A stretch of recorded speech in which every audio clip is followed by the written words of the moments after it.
Yes, yes. Curl in. Whoa, whoa, whoa, whoa, whoa, whoa. Oh boy. Shot. Wailing. Ahead of us all,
Imagine being able to stream every curling game from every sheet from any event, be it your Wednesday league game, bonspiel, or corporate event. Curling Stadium offers an all-inclusive streaming solution featuring high-quality cameras, ease of use, great reliability, and minimal installation. Offering your sponsors customizable ad space on your streamed curling games and being able to sell video packages to your corporate events for increased revenue. With Curling Stadium, you can stream to any device, be it your mobile phone, tablet, or computer. Push the feed to your desired platform, be it Facebook, YouTube, or any other social media. Curling Stadium is simply the way forward. Where it's commonplace in other sports to televise every game, we want to do the same. Curling is a global sport, and it's time it gets the coverage it needs. Make your curling club the next Curling Stadium. RME and New Holland, proud sponsor of Curling Alberta's Summit of Champions. With 24 locations in Alberta, RME is your preferred CNH equipment dealer. RME, right by you. Need extra space? We rocket storage. Try 4 weeks free at a location near you. Sentinel Storage. Buy Canadian, store Canadian. Welcome to therockshop.net, the official store for the Grand Slam of curling. Whether you're looking for the best hats, stylish clothing, fun toys, or unique accessories, The Rock Shop has it all. Shop online anytime at therockshop.net for exclusive Grand Slam of curling gear, or come see us in person at your next event. therockshop.net, where fans find their favorite curling gear. Brett, come on, man. I know Aztec's #1 for online safety training, but we really should be out here practicing. I know, guys. I'll be right there. Just let me finish this course on gas detection. Wait. Do you smell that?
Hey Ben, what's the Aztec Safety online e-learning website again? Yeah, that would be aztecsafety.com. Fire extinguisher and firefighting, we'll send that one to Paul. Ah, now here's a course I should probably take. Conflict resolution. Power line safety. Yeah, I thought it might help me with my line calls. Did you know this Aztec website has over 100 safety courses? Jeez. Aztec Safety online course. Ground disturbance. Could have used that a few seconds ago.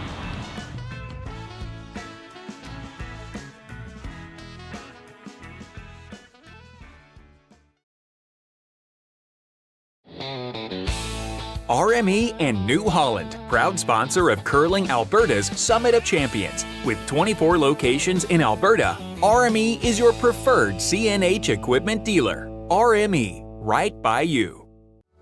Need extra space? We rocket storage. Try 4 weeks free at a location near you. Sentinel Storage. Buy Canadian, store Canadian. This needs to be the fastest last-minute pregame snack run ever seen. That's right. The fans of great taste are going wild. Can he make it? Yes! He's done it! Original 16. You can celebrate every win. Hey Mark, you ready for this game tonight? Yeah, I'm excited, man. Cupsy, what are you doing over there? Don't worry, boys. Was just on aztecsafety.com, took a fire extinguisher safety course. Paul, I'm putting out the fires from now on. Woo!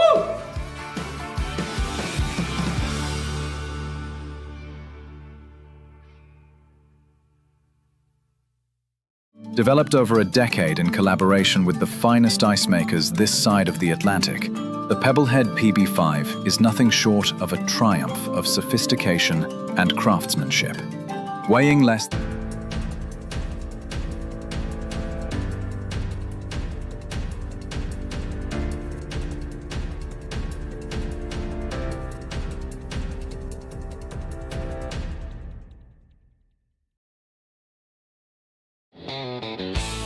RME and Curling Alberta's 50-50 supports grassroots curling with a jackpot of at least $50,000. I know! Brace yourself. Join us aged 18 plus in nurturing these future curling stars. Support grassroots. Need extra space? We rocket storage. Try 4 weeks free at a location near you.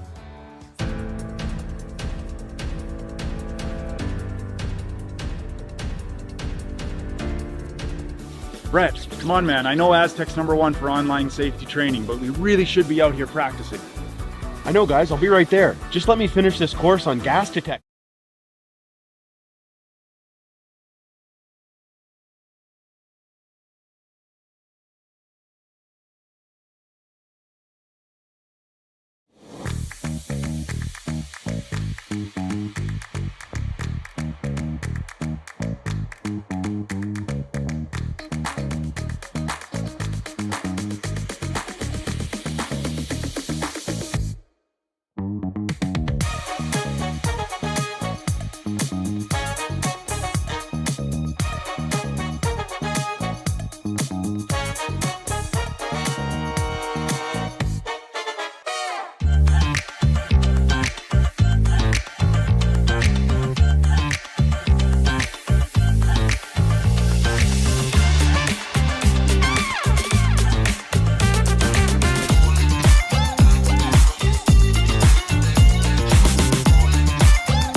Okay. Hopefully. We'll find out.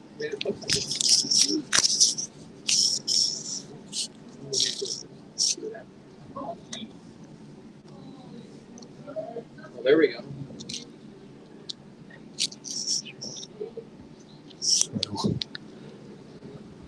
Good evening and welcome to the Okotoks Curling Club, and we are here with the RME Rocky Mountain Equipment Summit of Champions. I'll be one of your hosts tonight. My name is Wade Johnson. I'm here with Jacob Libas. How are you tonight, Jacob? Good, thanks. How are you? Good. So we're just getting the setup done in a separate area. So if our sound doesn't sound quite right, just I think there's a chat room you could put some stuff in, but we'll be commenting for you tonight. So we got the Team Cooey going against Team Van Amsterdam. So it should be a really good game tonight. We're watching from our monitor in the back rooms of the Okotoks Curling Club right now. Yeah, they put us in the back. That's right. It took a little while to kind of get everything connected, so we're a little bit behind, and we apologize for that.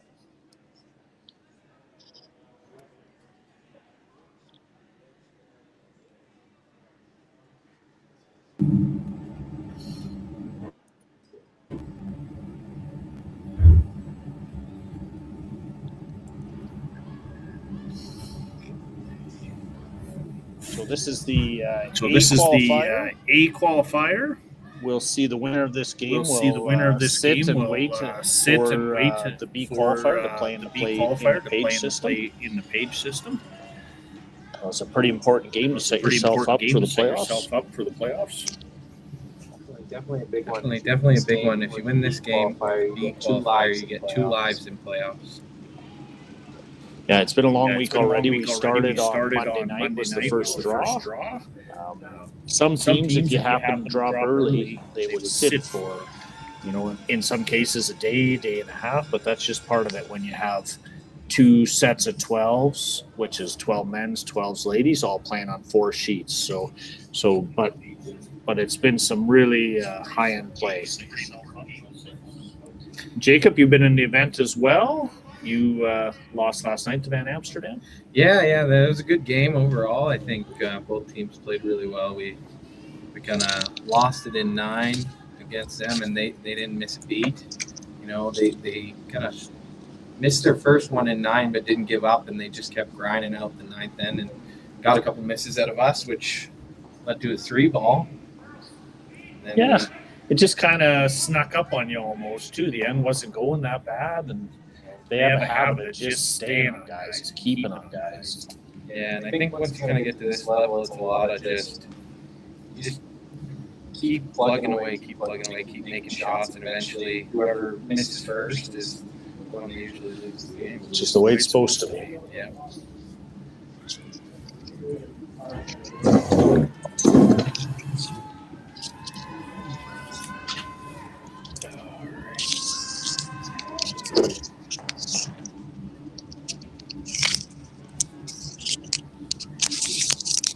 We have a few delays here. We're just figuring out our situation in the room here, making sure the monitors are working properly, the mics. So we got a little bit of new equipment we're working with. So just bear with us.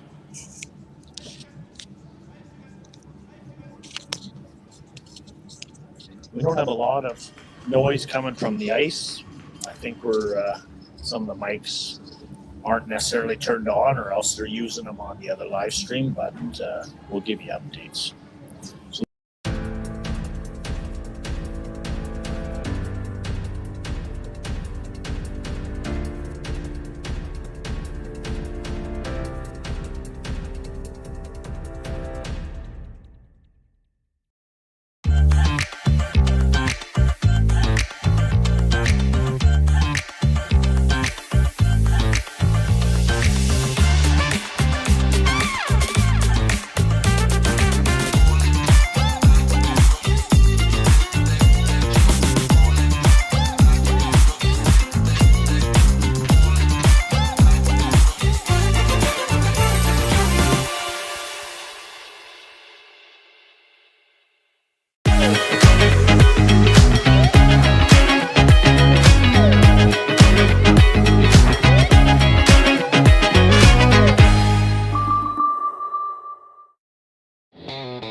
RME and New Holland, proud sponsor of Curling Alberta's Summit of Champions. With 24 locations in Alberta, RME is your preferred CNH equipment dealer. RME, right by you.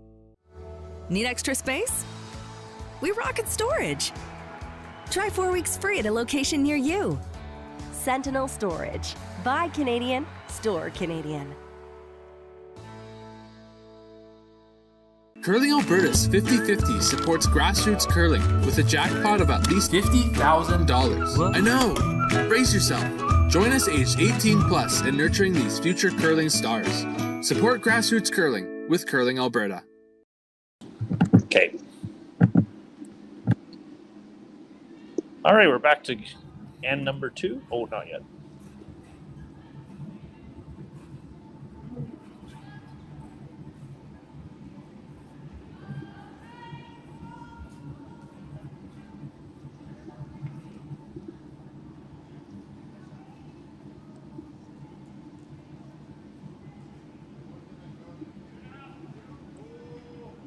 You are back, guys. All right, we're back here for end number 2, and we're going to see if Van Amsterdam decides to get a little more aggressive. Yeah, I think they'll go hard to force Cooey here. Maybe not too hard. They're probably, if they can somehow find a way to flip hammer in the odd ends, I think they'll take that chance. But early on, I like to try and keep it a little cleaner.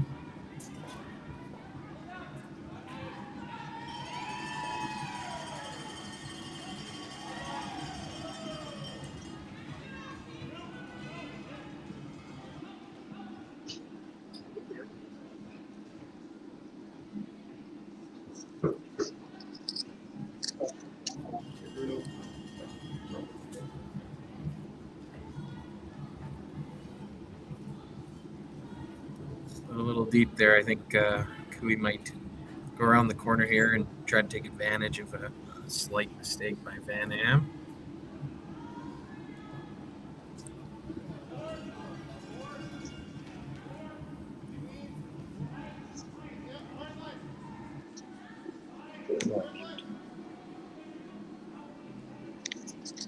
This is different from this, so I'm getting like.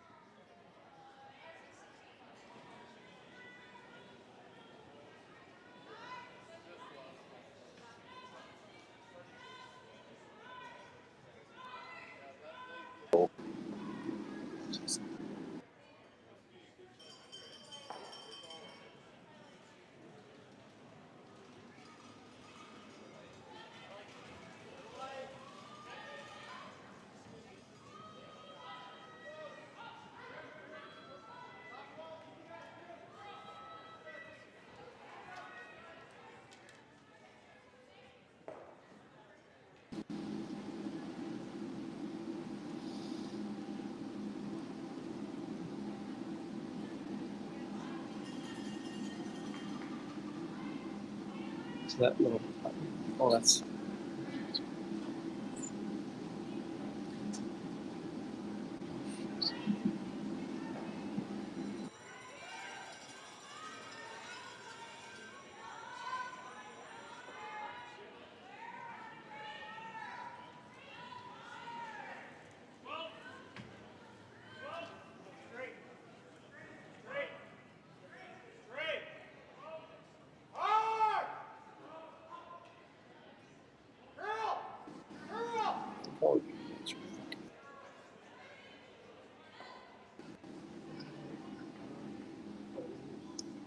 Sorry, we've had a little bit of a technical difficulty, but I think we've got her back up and running here now. Okay.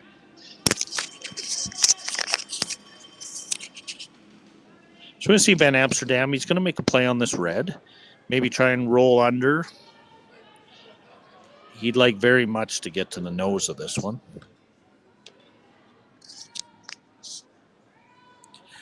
Van Amsterdam team traveled quite a bit this year, but fairly strong success. one of the higher ranked CTRS points teams in the field.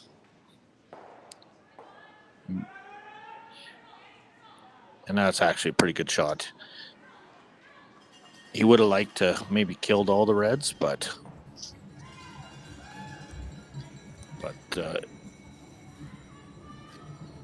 it's a good bail shot anyway. They're going to be putting in some work here, I think, to try and get out of here with a force or even a blank at this point. yeah, Kevin would like to roll under here.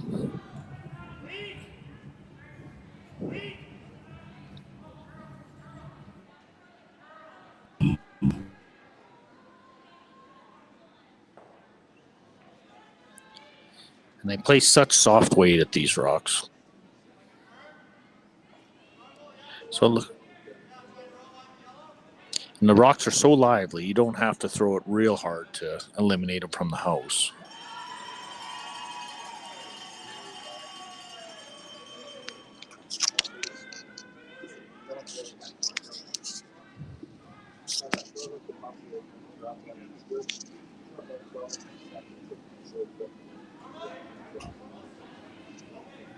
Is that what you guys would call for hack weight now, 12 and a half?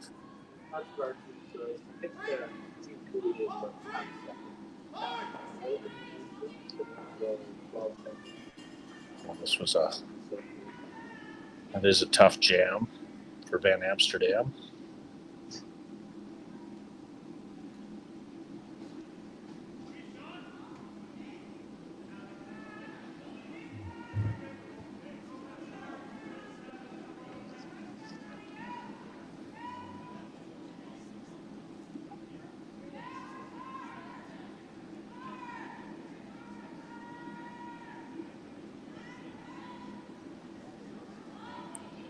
I think they'd like to roll right under the yellow is what they're looking at. They want to avoid the jam in the back, obviously.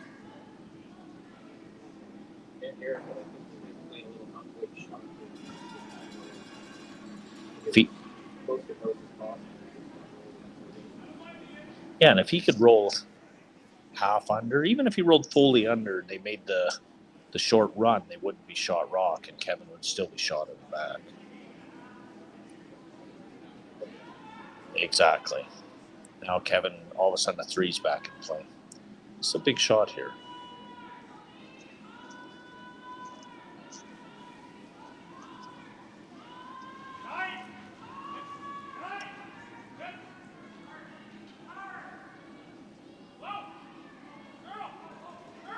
They're trying hard to curl this.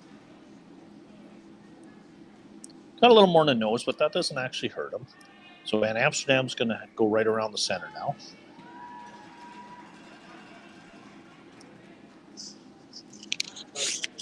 Oh, he is going to go back here.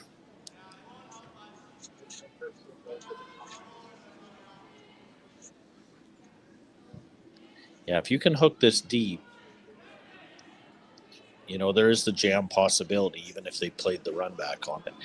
And at least they'd be running Van Amsterdam's rock in, which is much better for Van Amsterdam if his rock is the one being run back rather than Kevin's.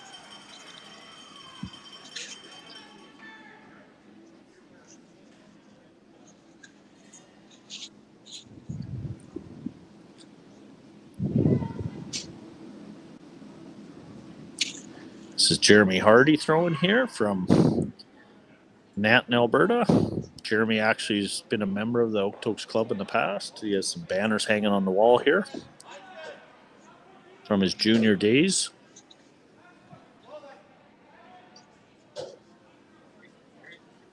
Yeah, he got married to Kayla Skrlik, as you've probably heard her on the live stream several times.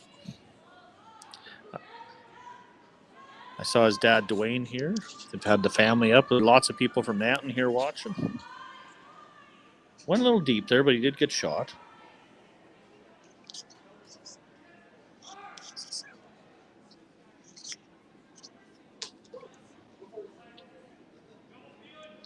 We have Tim Craftsman walking through here aimlessly. Oh, you're going out to practice, oh, sorry. All the teams are coming through this same spot as we're sitting here doing the live stream. Any advice for Kui Tim? No.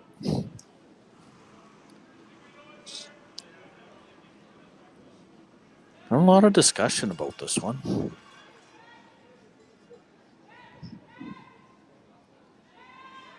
Kevin does have last rock, but he knows if he was to ever just come around and hook, Van Amsterdam has his own rock to raise back, which is a bit of a problem.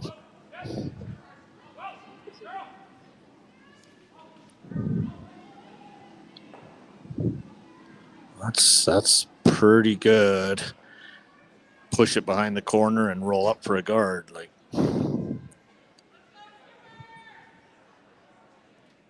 Kevin's a double away here at some point this end from scoring big, so Evan's got to be a little bit careful here.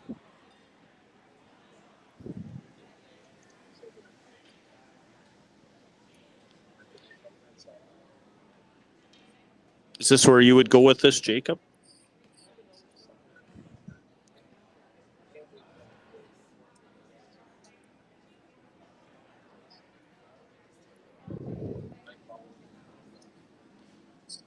Yeah, if you leave it a little higher, the steeper the better. Makes it tough to make any kind of double.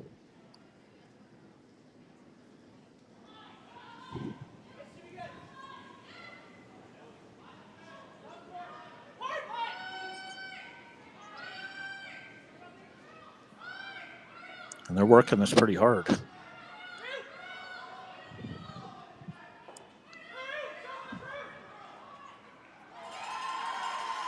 Well, this might be really good if they can get it to finish.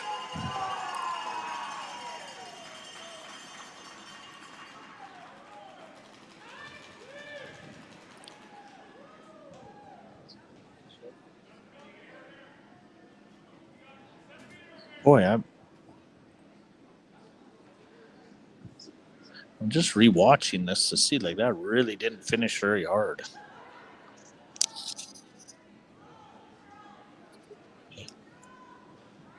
Can't hear you.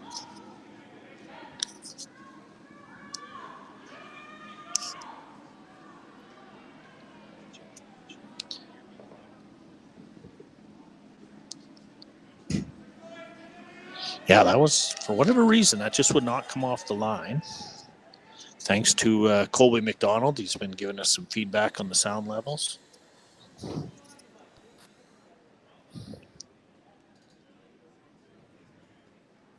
This one, maybe. Okay, perfect. I'm back. Seems like you couldn't hear me for 5 minutes there. Been commentating to myself. Well, I was asking you questions at the same time. So. I could hear you from across the room, but apparently no one else could. Oh, no. Well, it didn't matter. I didn't have anything important to say anyway. You were super witty, too. We missed out on it. Yeah, just imagine the best commentating you've ever heard. That's me. Times by 10. Yeah.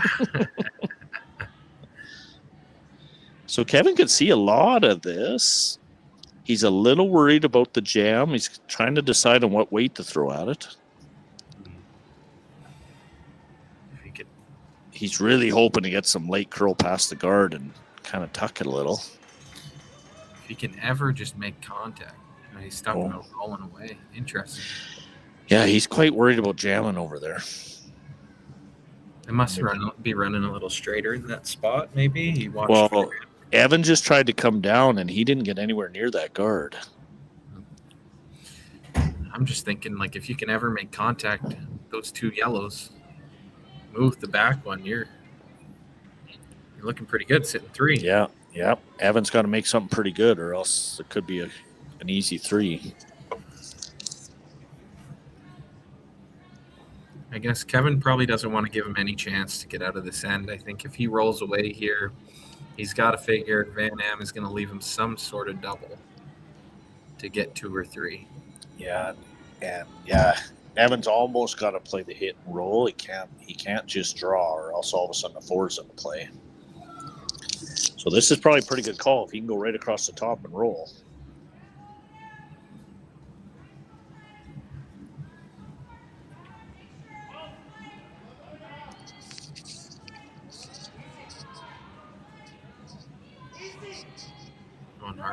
No.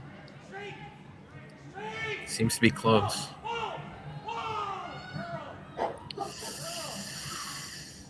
Oh, very nice. Is it going to stick? Pretty good. He's not shot, so Van Am's going to have to come around that corner guard. We'll get a top view here, and we'll give you a kind of look at how everything lays out. Oh, we almost had a top view.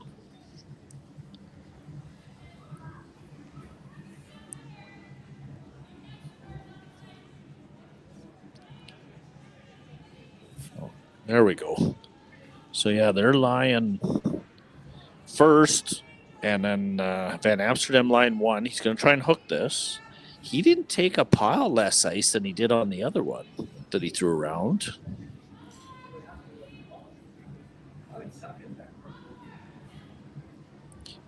I have a feeling once it crosses center, that's where everything goes.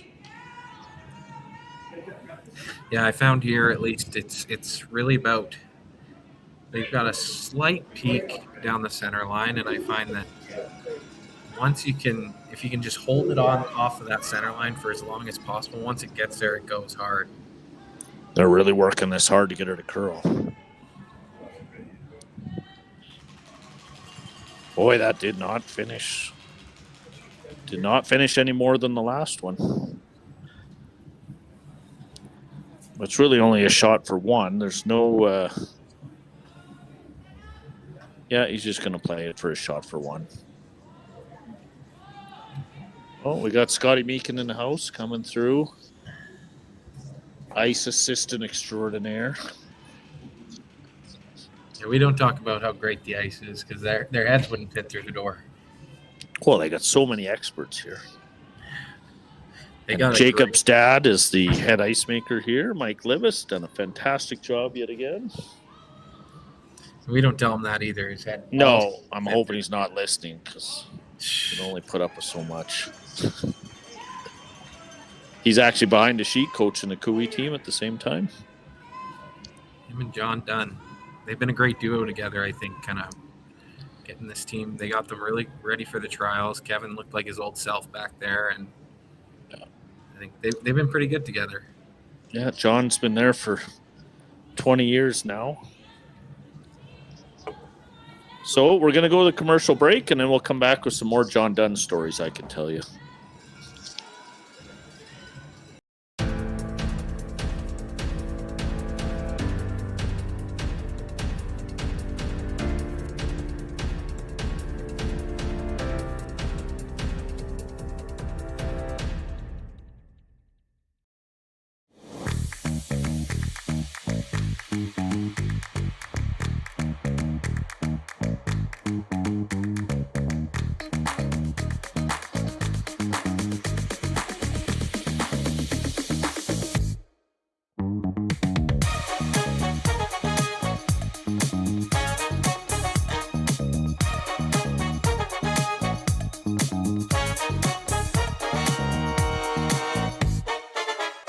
Welcome to the RockShop.net, the official store for the Grand Slam of curling. Whether you're looking for the best hats, stylish clothing, fun toys, or unique accessories, the Rock Shop has it all. Shop online anytime at therockshop.net for exclusive Grand Slam of curling gear, or come see us in person at your next event. TheRockShop.net, where fans find their favorite curling gear. Aztec Safety is #1 for online safety training. Aztec Safety is the proud sponsor of the Aztec Safety Challenge, the #1 event on the World Curling Tour. And Aztec Safety has been a proud sponsor of Team Jacobs on our quest to represent Canada at the Olympic Games.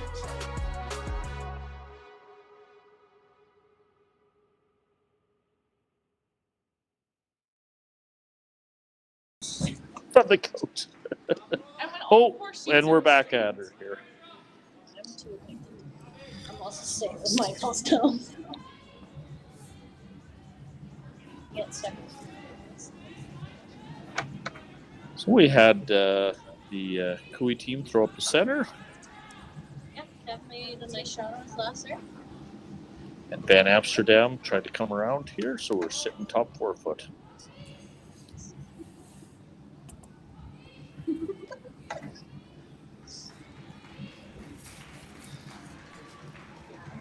Just Jacob, what kind of weight did they call here?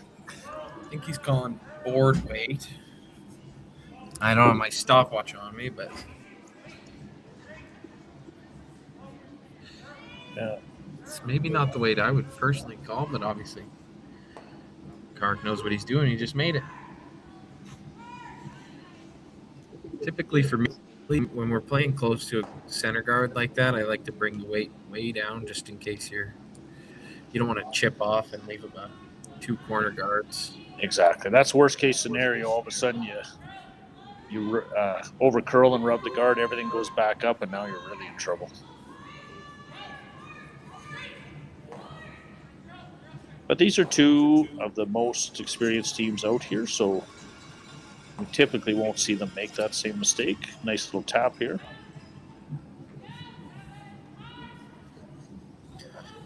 And they're going to throw a little more weight here. Kevin's tightened up the ice.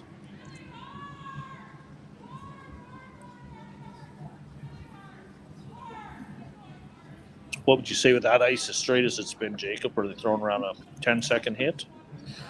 Yeah, I mean, it depends. Like, I've found they've got a little bit of a slant on each sheet. It kind of depends where you're playing, how much you get. And looks like they're playing this one like it's a little straighter.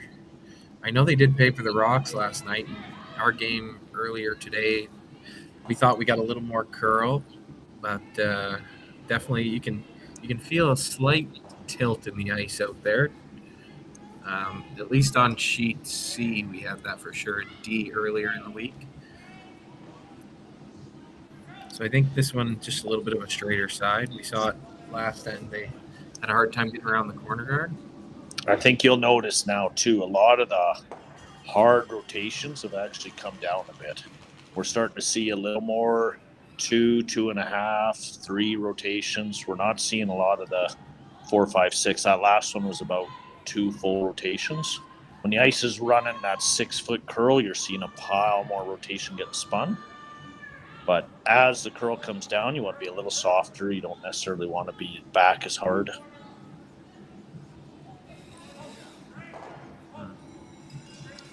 I mean, they're still getting lots of swing out there. I think it doesn't really come out in the draw, at least for me, for my team. We've seen it a lot more on hits, is when kind of that straighter side kind of shows itself more. And yeah, we have dropped the rotation down depending. Not so much. I find it a little easier to be consistent. Throw it the same and just take less ice on this, especially here. But like you say, these guys are well versed in arena ice in all conditions. So they're going hard to get this one to curl.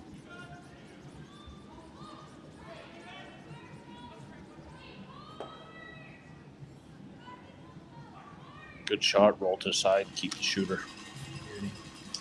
And, in the game that we played against these guys last night, I found that they were really good at the finesse weight. And I think that's what gets you into these qualifiers is those finesse hits that come up big, especially on ice that you get some swing in.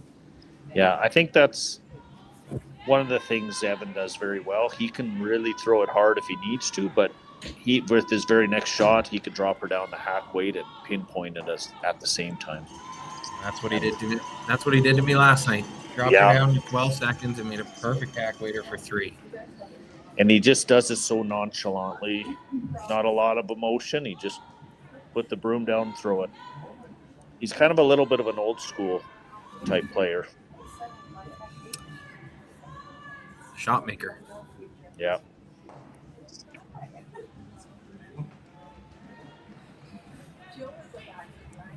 Got Jeremy here, a bit of a fan favorite, being from Nanton and having lots of family and friends coming in to watch. A lot of local talent out here in Okotoks, I think. So a little bit of a rollout, bit of an error, gives Cooey a chance to get back around the center here. Cooey'd like very much to get a force this end if he could do it. I think if we can get one buried here, Van Am running in a red guard is always good scenario.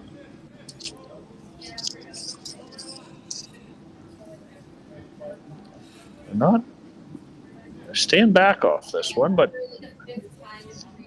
Tyler looks pretty close, though. No, they're only 450 actually. So actually, they're pretty cheap.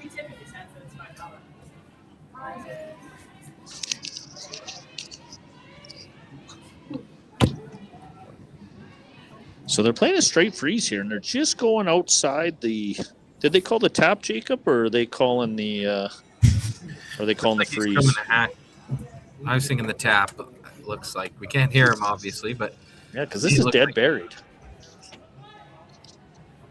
Looks like he's throwing about hack here.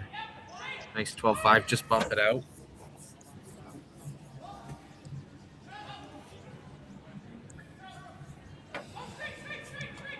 Oh, tight by the guard. Very nice shot. Like I said earlier, they're really good at finesse hits. That was a great shot by Jeremy. Yeah. And Kevin's seen it now. This is Kevin's bread and butter, the out turn.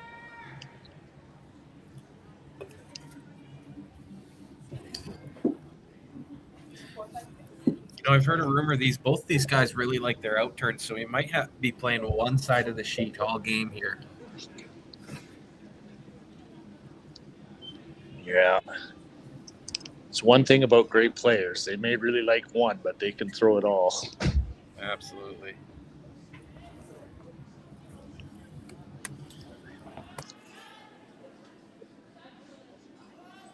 Kevin will be really close here with weight.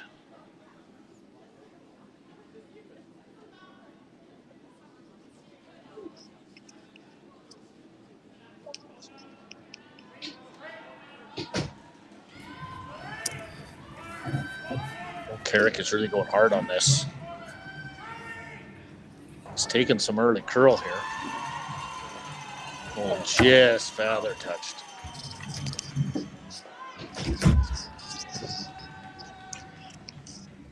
Geez, he had exact weight. He was just throwing just through. Just touching it, took the steam off it, but. Rare mistake by Kevin Cooey. Van Em will be looking to pounce, I think, now. Just let the scraper on G3.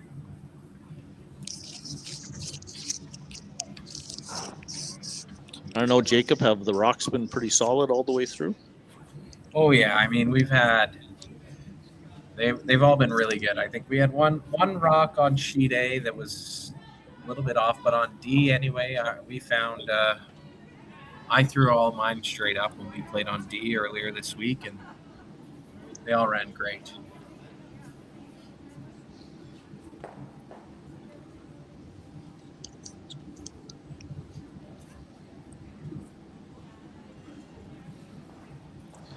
This is a big shot for Van Amsterdam here to really put the heat on.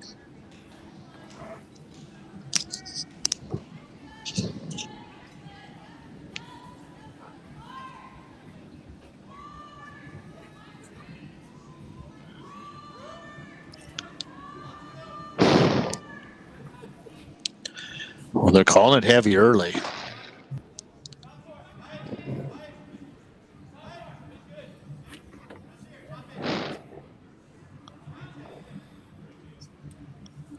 Well, it should come down here. Very nice.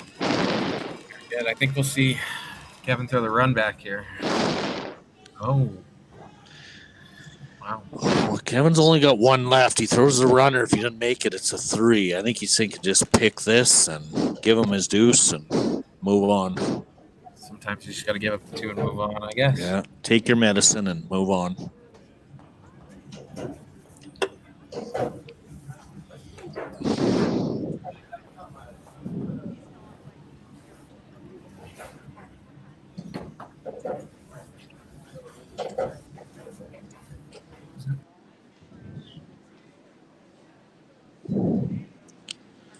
They're just cleaning this right now.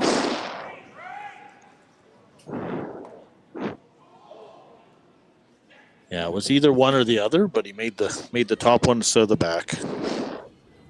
That'll be good enough. Get the job done anyway. Yeah. So see Van Amsterdam. This is a nice deuce for him if he can make it.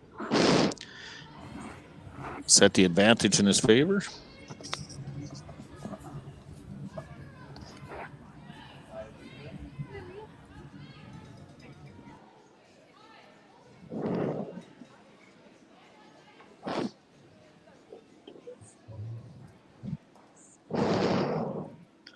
Jacob, do you got to watch on this to see what the time is?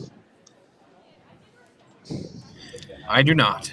And I don't want to use your dad's watch. It always comes up 15 regardless. Yeah, his isn't truthful. I think he's got a preset for something. Ice is always perfect, he says.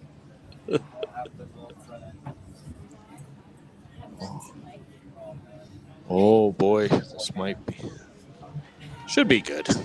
They were sure pushing it hard to try and get it to curl a little more, but he would have been good regardless. So after 2, Van Amsterdam will be up 3-1. We'll be back in a minute.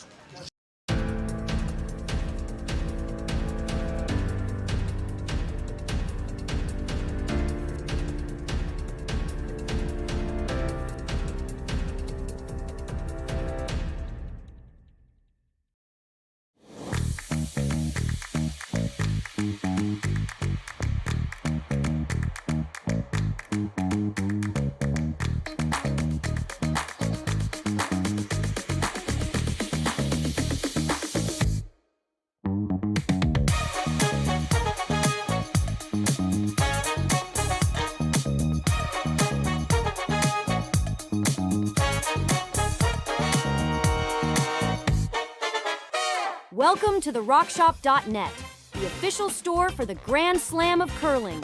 Whether you're looking for the best hats, stylish clothing, fun toys, or unique accessories, the Rock Shop has it all. Shop online anytime at therockshop.net for exclusive Grand Slam of curling gear, or come see us in person at your next event. TheRockShop.net, where fans find their favorite curling gear.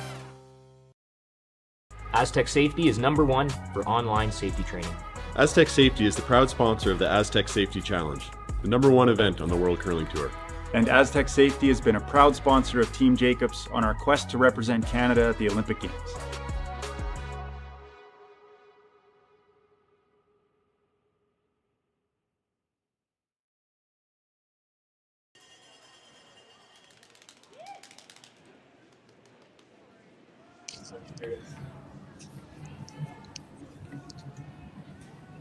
Welcome back for N4.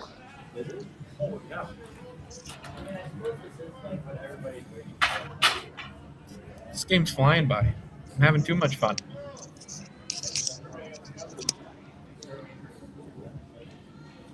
Should have this. This really took its sweet time coming off the line here. Yeah, I think they seem to be, Jacob. It feels like they're kind of riding that line hard because Cooey threw right up it and it held it almost to the second hog line. Yeah, that might have a little bit of a peak going in there right now. But if there's anybody that'll pick up on it, Kevin will. Yeah, both these teams are really good at picking up on the ice conditions and adapting. They'll be, I mean, that's why they're in the A. Yeah.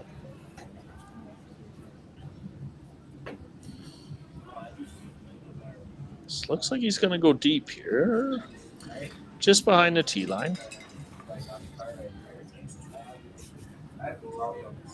Carrick's going to go around trying to make a little freeze.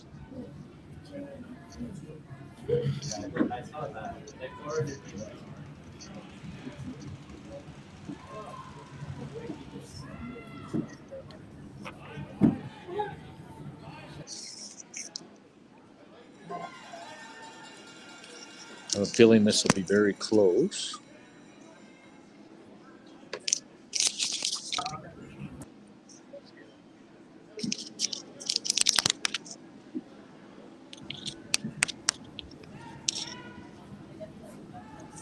Really working this hard, and yep, top button. Nice shot. A little more separation than they're hoping, but it's in a good spot. See, Van Amsterdam's going to try and almost hook this. He'd probably like to, ideally, just cross the face a hair.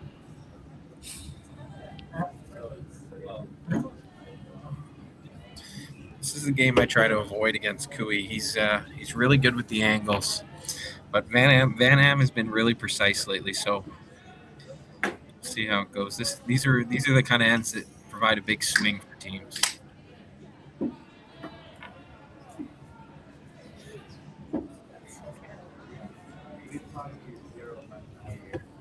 They're going to push it hard, try to really carve this in. Even if he sits on the outside edge, it's not the end of the world. That's actually probably not a bad spot. Not bad at all. We got Doug Marks, Coach Doug, walking through here. Yeah, he wants to get on the mic, he said.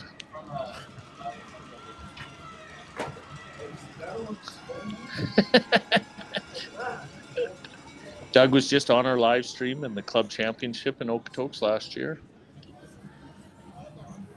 I think you were runner-up, weren't you, Doug? Yeah, he said he was.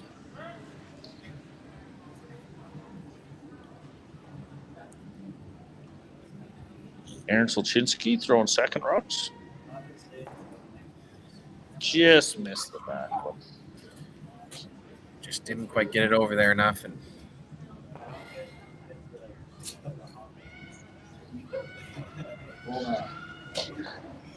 so man, Amsterdam is loving the position on these rocks are in right now.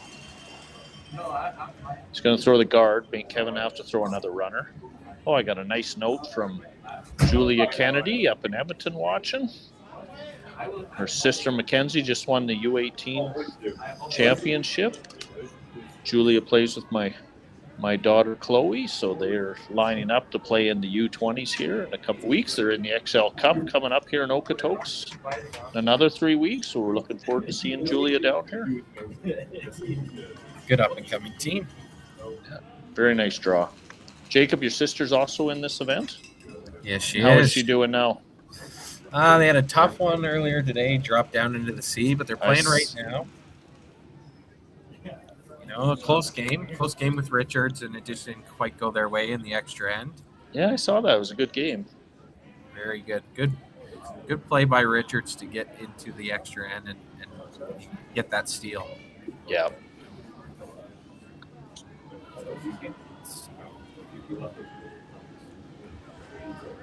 Colby McDonald just walked in, one of my old skipper's sons, who's playing in this event as well. They're all going out in the ice here, trying to get some rocks in. There's so much time off that they like to get a few rocks in on the curling rink side. Colby came right from the Canadian Brew House, I think.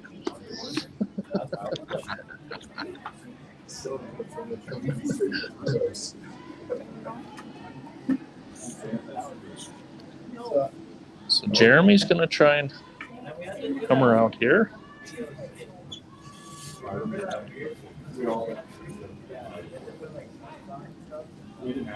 Yes.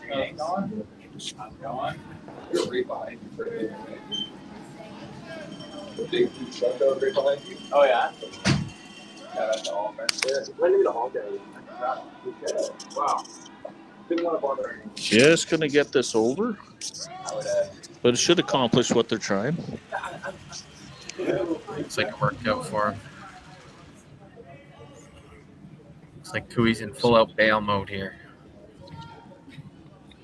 Yeah. He's got to make this double peel. If you only make the single, you're in a lot of trouble.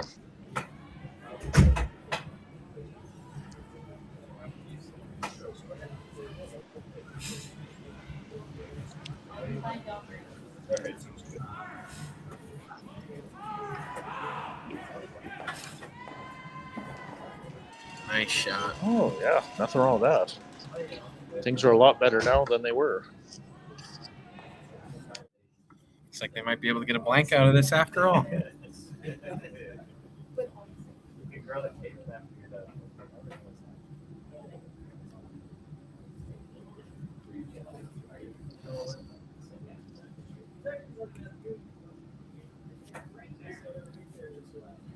Oh, we even got instant replay, Jacob. This is high end.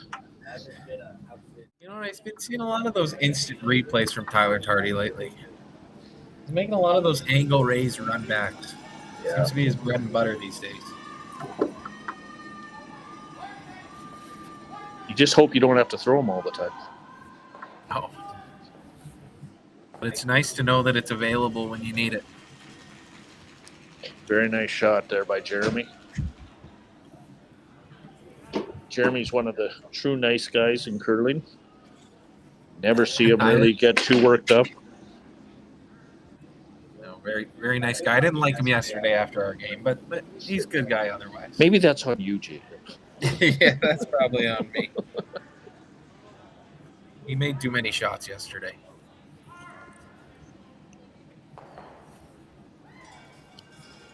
Oh boy, what a great shot. That may still be in. There is a good chance that's still in there. Looks like Van Am thinks it's in. Yeah. Not worth the risk anyway. If you're unsure, you may as well hit it. You've had your experience with Van Am. I think here in Okotoks, did you not play them in a provincial final once, Jacob? I did way back in the day in 2019-2020 junior final. Just so you know, that's not really way back in the day for the rest of us. Not for everybody else, but for me. For young guys, it is. Yeah. For me, it was back in the day before I was in men's anyway. And actually, we were up 5 after 5 ends against them. And they came back. We went to an extra end, which just shows the resiliency of this guy. Yeah, I remember that because I had to come up and hand out the trophies, I think. I think I was president of the club at the time. Luckily, you were getting the trophy instead of watching. Yes, I've been lucky enough to win it that year. I mean, that was an incredible game as well. I think you were playing second for Young, weren't you? Yes, I was. It was myself, Desmond Young at skip. Third was Dustin McCush, and lead Gabe Dick. Very nice row. Dustin works for Curling Canada now. He does. I just saw him out in Richmond at the doubles event. He does a lot for curling these days.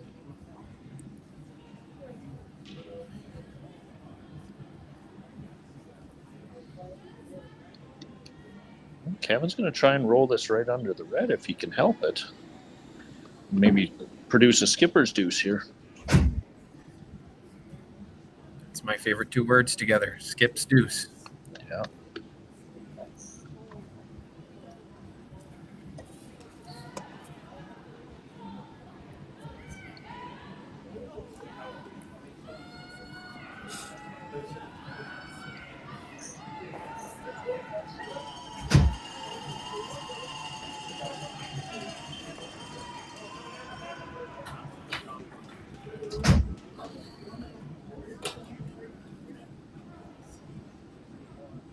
Hard for curl here. It's really. They might have overcooked it. Overcooked it a little. It's still half buried. Makes it hard for Van Am. Guard's so high. Van Amsterdam, he's going to throw. Probably won't even come into play, the guard, I don't think. No. I'm getting confused with where the cameras are at, but is this the curly side or the straight side? This should be the curly side. The other side, they were taking a lot less. Yeah, I know as we go back and forth. This throws me off, but I think this should be pretty makeable then on the curly side. Yeah. They'll probably hit it early, I would think, on Ginter's side. So I think this will go unless he's big. I don't think they're over icing with these 2 guys on the brew.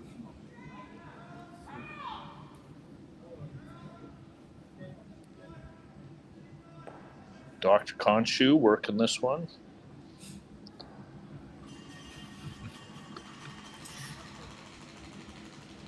Oh, he might even tuck it a hair more. Interesting. I wonder if that's jammable there on the left. Yeah, all of a sudden, the blank isn't that easy. They didn't really look at it, so maybe it's not that tough, but it almost looks like a dead jam. He doesn't want to get forced to one here. No, that would be unfortunate. I think he's playing this thin just to go under the yellow off to the side.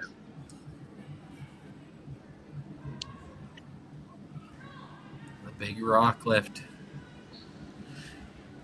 I haven't seen a lot of people doing that lately. I saw Darren do it today. Yeah. I think Mr. Jamie King does it as well. No, Jamie wouldn't. He does not? No, I've never seen him lift. He I'm only just throws board and everything, so you don't need to lift to get board weight. Depends on how old you are. So we got a blank here, and we'll come back for the fifth end. This needs to be the fastest last-minute pregame snack run ever seen. That's right. The fans of great taste are going wild. Can he make it? Yes! He's done it! Original 16. You can celebrate every win.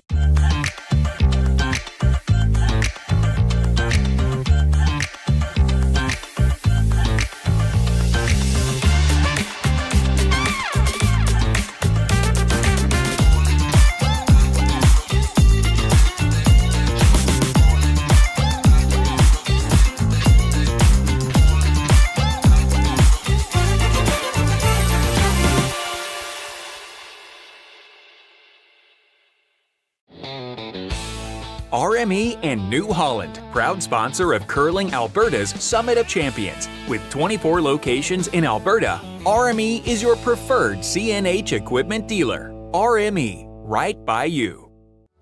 Need extra space? We rocket storage. Try 4 weeks free at a location near you. Sentinel Storage. Buy Canadian, store Canadian. Developed over a decade in collaboration with the finest ice makers this side of the Atlantic, the Pebblehead PB5 is nothing short of a triumph of sophistication and craftsmanship. Weighing less than half its lumbering copper predecessors, yet boasting tenfold their durability, the PB5 delivers perfect, consistent ice, time after time. The PB5 by Pebbleheads.com, the apex of ice-making ingenuity for the roaring game of curling.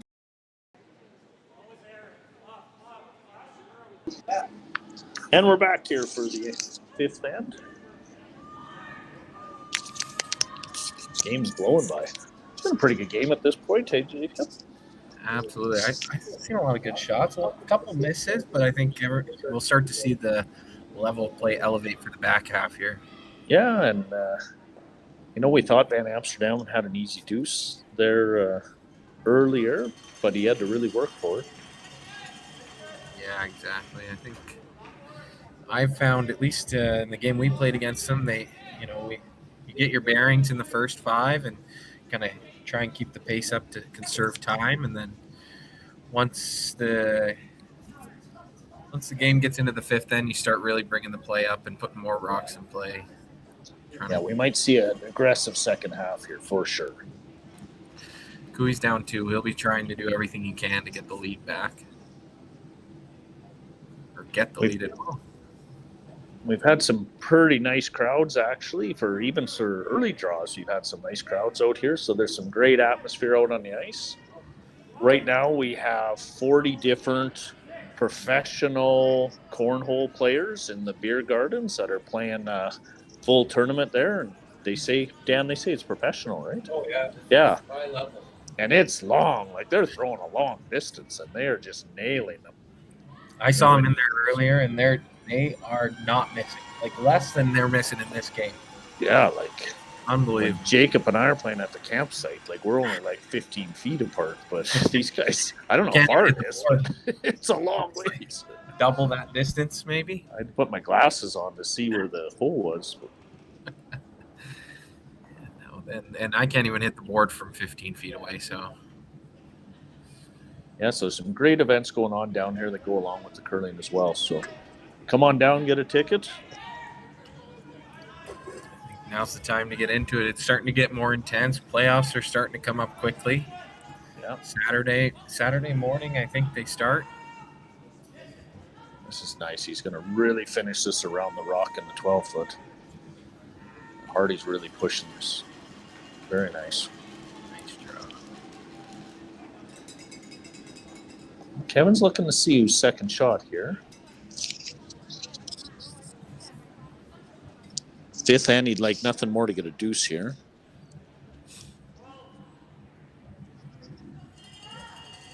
So I think they're throwing just back line at this, Jacob. Is that what he called? Looks like just about back line. Just enough to tap it to sit 2.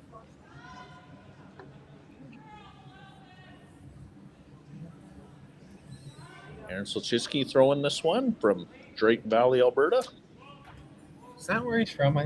Yeah, I knew his dad used to curl all the time out of Drayton Valley to often win that zone out of there. And they used to have a big tour event there as well, and his dad was one of the organizers. I won't say who won it once, but you could guess. You know what? That's a good reminder. My wife texted me at the break to remind me that when we beat Van Am back in 2019 in the provincial final, my current lead, Mike Henricks, was on that team as well. I like to rub it in his face as often as I can. Oh, I thought he was on your team. No, he was on the other team. He was on the opposing team. Because I remember him being there. That's right. Yep. He had a bandana. He always wore a bandana. Yes, he did. And he had hair down to his chest. Yeah, I remember that. Good times. He was a good-looking man. I don't know what happened. Now he's got a face for radio. Very nice run back there. Ooh. Unfortunate that he got it stuffed like that. I'm sure they would have loved to make the double there. Yeah, Mickey and I were talking. We did the game the other night. We talked a bit about, that used to be a last resort. In the old ice, when it was tougher conditions and things like that, the run backs were last resort or shot for multiples. Now that's just part of the repertoire. I've started to realize here, especially since a few years ago, that the teams that seem to make the most run backs in this event are the ones that usually are coming out on top. Well, you can afford to be more aggressive if you know you can make more of those, right? And the ice conditions have put it that, like, the game's always had great hitters, but the ice conditions haven't always allowed them to, have these opportunities. But now the ice is so perfect, you know where to put the broom. Yep. It's a great shot by Aaron Solchinsky there. Yeah, it's definitely, I think Mickey told me he was the first guy to ever play on nipped ice. Oh, is that right? And that's what they said. He was there when they first ever nipped a sheet of curling ice, and he was the first one to practice on it, ever. That sounds made up. I don't know. That's his claim. He's old enough. He could definitely might be true. Back in the 1930s or whenever. Yeah, that's right. Hopefully World War II finished, then they started opening it. Yeah. Hopefully Mickey's not listening right now. Just went on the inside, across the top. Mickey actually also former coach of Jeremy Hardy.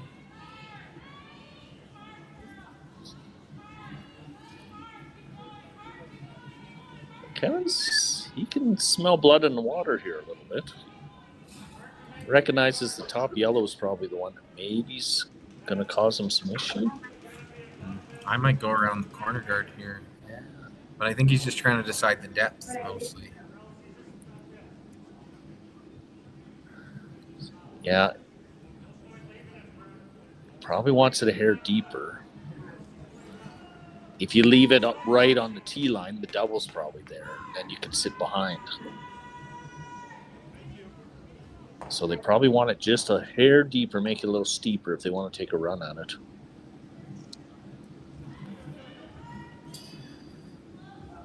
Yeah, there is a world where they leave a triple here, which would not be good.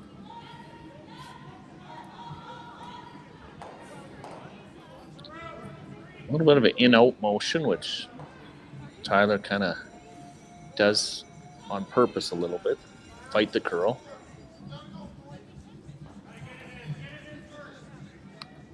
They're working this pretty hard, but it doesn't look overly heavy. Big sweep, big sweep. That's not a bad spot, in my opinion. Yeah. I mean, right now, Van Amsterdam, he could slash across the top. He probably can't make the double, but he could squirt his yellow under everything. Or he could just play that one. He makes the double on those two reds. Kevin's got a hard time. Do you think he can make the double there? Can you see enough? I think so.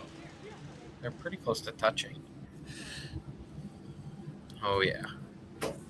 Anywhere, get by that yellow, They should make the double. And Should get it. This is kind of Jeremy's bread and butter. He's a very strong hitter. This will be close. They're close. They're cleaning. They like it. Beauty. Oh, great shot.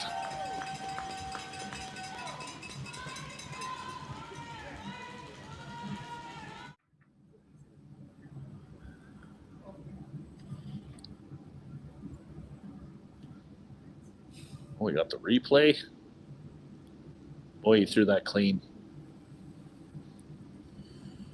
And they kind of off, on, and boom. Pretty much knew he had it when he let go. It wasn't going to go anywhere that hard. It's just going to stay right there. Great shot.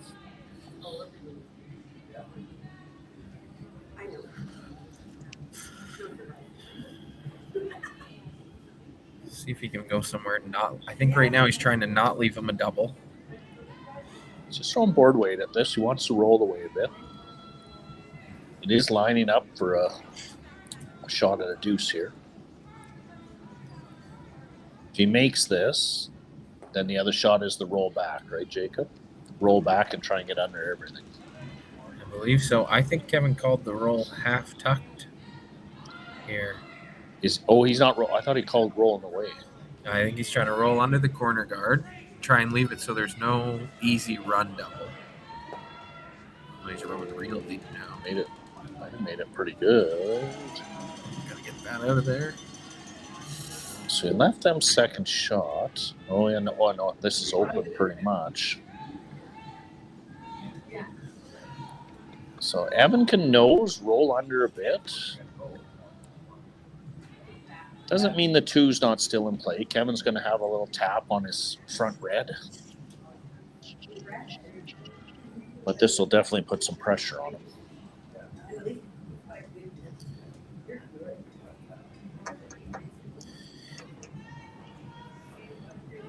It's a little tougher out here. They might be throwing it a little harder. They'll probably discuss throwing it a little harder than they expect just because they're wider out there. A little extra pebble and frost to deal with.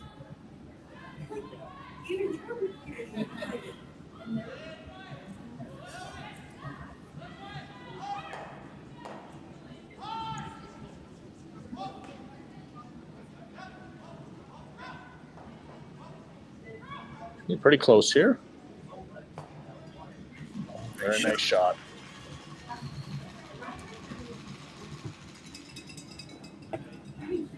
Finishes so hard here. Kevin can just throw back line, probably get to nose.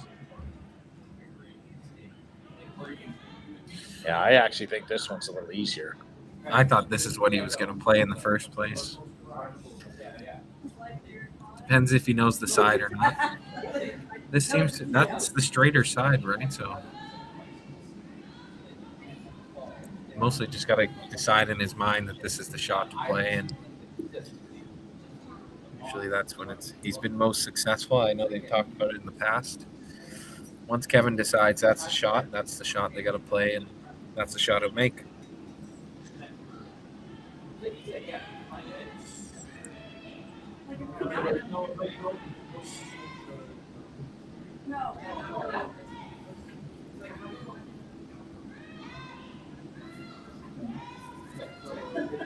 It's like an hour of this. You have like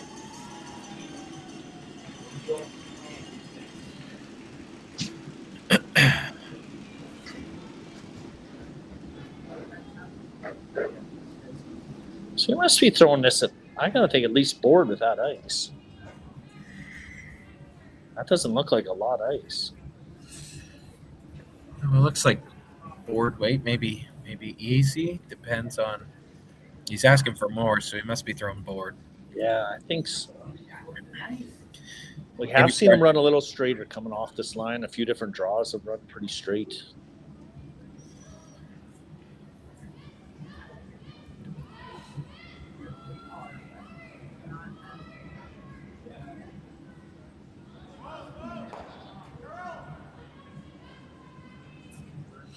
They're going hard for curl.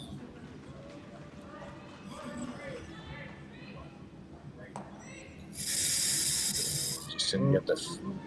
Oh, and he got the back one. He did get the other one at least, yeah.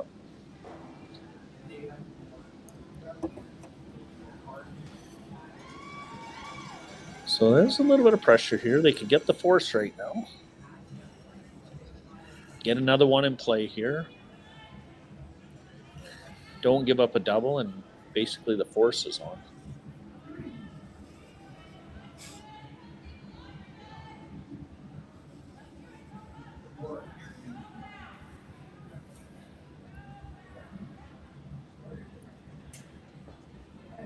I'd be very surprised if he wasn't side by side at the end of this.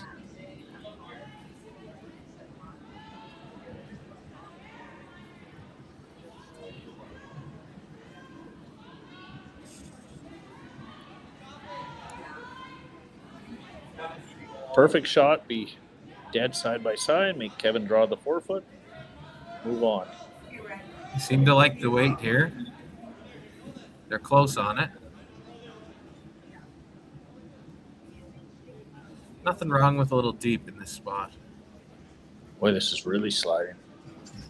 Yep, that's fine. That accomplishes it.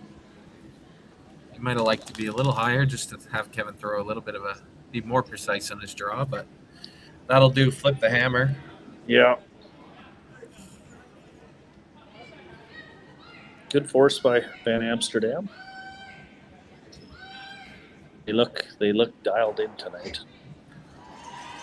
Well executed. Well executed at.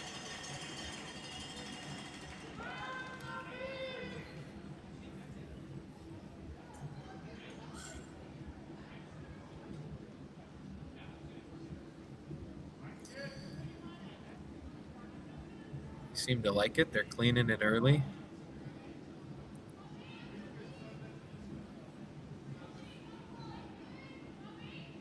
Yeah, very nice. Wouldn't expect any different.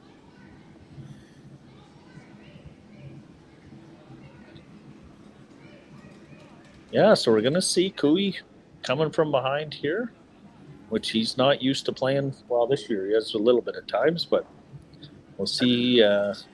6 then. Van Amsterdam will be up 1 with playing 6. We'll see in a minute. Curling Alberta's 50-50 supports grassroots curling with a jackpot of at least $50,000. I know! Brace yourself. Join us aged 18 plus and nurturing.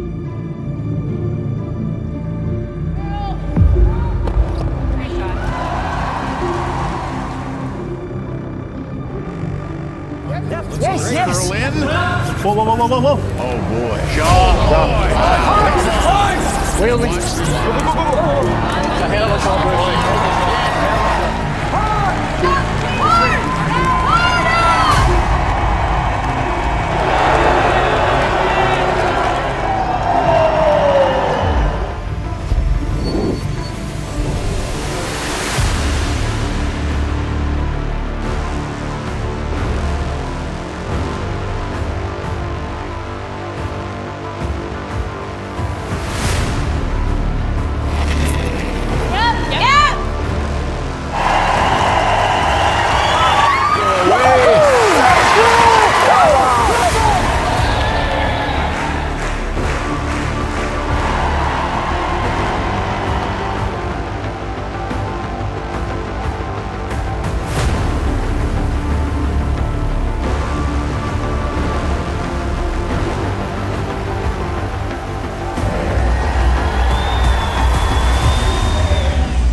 Need extra space? We rocket storage.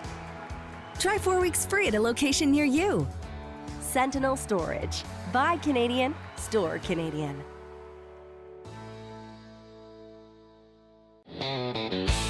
RME and New Holland, proud sponsor of Curling Alberta's Summit of Champions. With 24 locations in Alberta, RME is your preferred CNH equipment dealer. RME, right by you.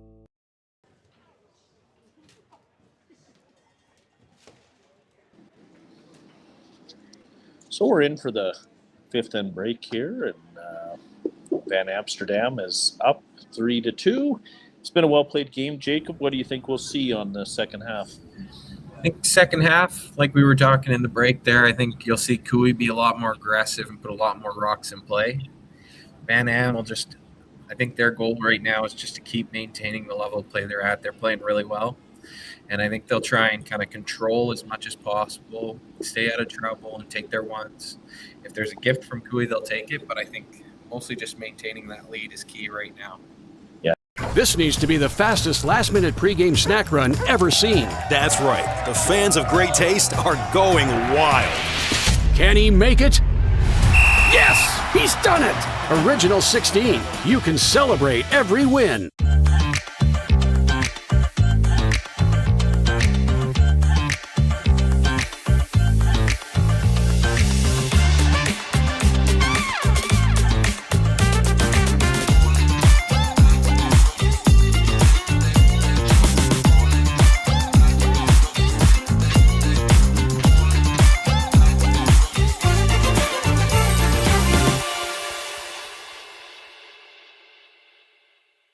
Hey Ben, what's the Aztec Safety online e-learning website again? Yeah, that would be aztecsafety.com. Fire extinguisher and firefighting. We'll send that one to Paul. Now here's a course I should probably take. Conflict resolution. Power line safety. Yeah, I thought it might help me with my line calls. Did you know this Aztec website has over 100 safety courses? Jeez.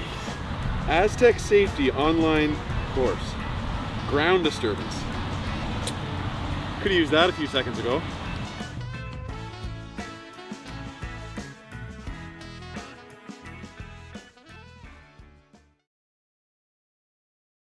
For over 20 years, the Sandra Schmirler Foundation has granted more than $9 million to hospitals across Canada for life-saving equipment for premature and critically ill babies.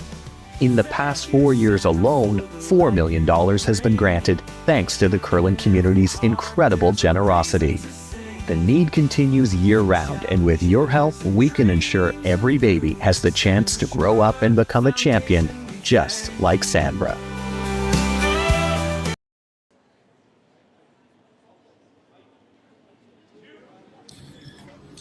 All right, we're looking forward to an exciting second half here. Cooey's going to throw the tight guard.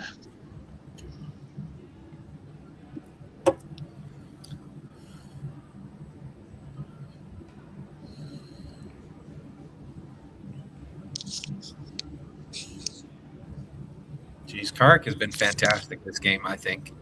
I haven't seen him miss much. No, Kark's been solid for years and years now.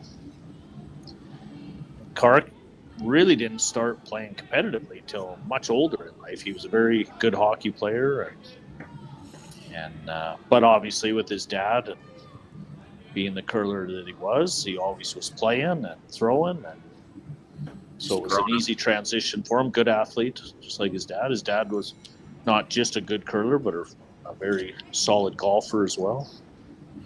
And actually, fun fact, he used to coach a team against my wife's softball team. Fast pitch. Kevin Martin. Oh, yes, he would have, yeah, because his daughter is Kark's sister, played down in the States. High-end softball down there. Kind of funny. It kind of reminds me of my family. A little bit of ball and a little bit of curling. Yep. Those are the best two ways to spend summer and winter seasons, in my opinion.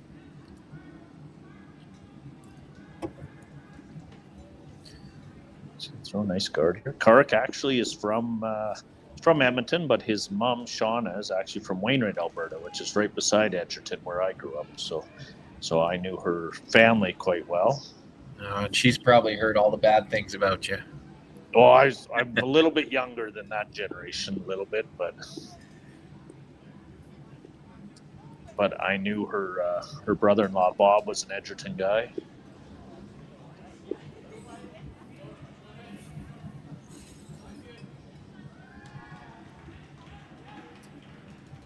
I don't know if there's any bad things about me, Jacob. I don't know what you're implying. Please no post on the chat. We got another. Same with the Burton family.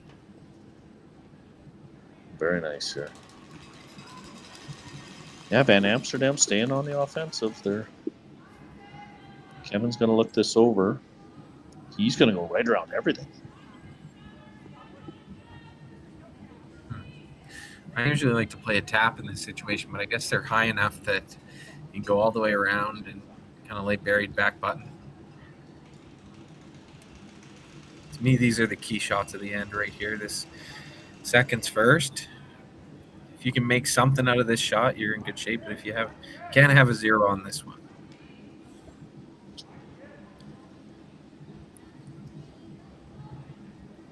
He's going to go right back. I do not think it's light. Should be fine. He doesn't really even need to be shot. He's just going to throw one back here. And Amsterdam's going to go up and peel.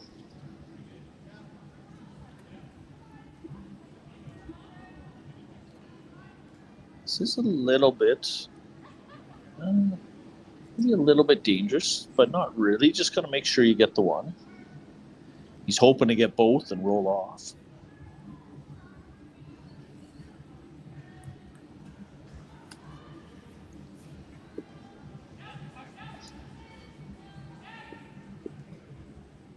On out of his hand. And they're just going to get one. Get the one. Perfectly acceptable. Come on down to the club, or we're in the Murray Arena at the Okotoks Rec Center. We have a 50-50 running each day. I think it was like $4,000 2 days ago. I never heard what it was last night. I heard last night somebody run $2,000. So I need to get on that 50-50. I thought it was going to be me. I split it with a buddy. I hope he didn't run off with it. If you don't see him again, you'll find out pretty quickly. Actually, it was a nice crowd in the bar last night. We were the ones that had to work the shift and close it up, so there was a nice amount in there. So good atmosphere. Fantastic atmosphere. I saw the girls last night out there.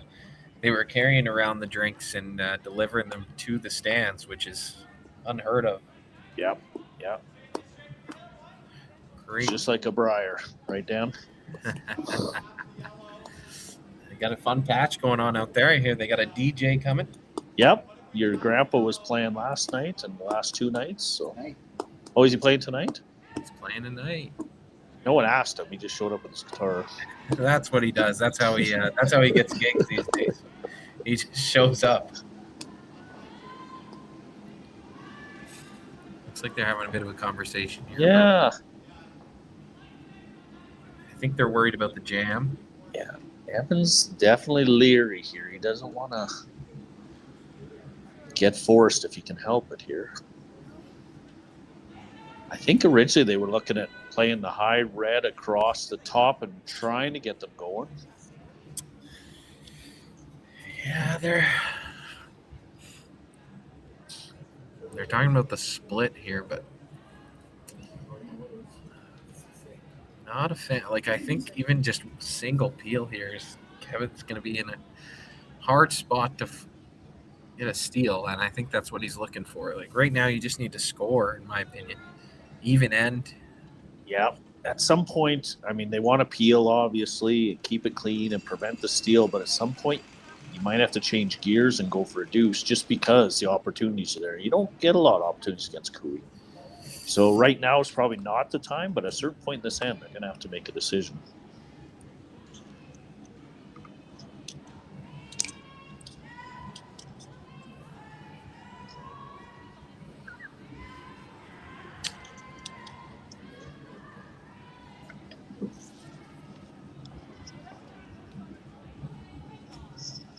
See if we can get a top-down view here of the rings. Do you know what group it is? down to like 20% phone. I might have to get his phone and jump on. Looks like he's calling the tap here. Yeah. Trying to split up his rocks, maybe sit 2 or 3. Yeah, so they're starting to. They've made the decision. They're going to switch gears and go on the offensive. If he can roll off, far out to the 8-foot on the right, split everything around, all of a sudden the 2's in play. Kevin's going to have to make something really good.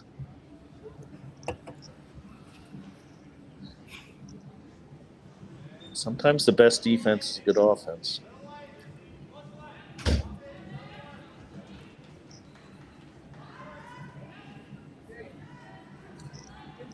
I usually say that when I'm in trouble. Not when Yeah. But this is great. Problem with Team Cooey is you don't really know you're in trouble until it's too late. That is definitely a huge problem. So now the triple's actually here. Maybe? You think you make contact in the center line first? I think so. I think he's worried about it running back in. Like, if he makes 2 perfect contact, that yellow in the center line might go straight back. But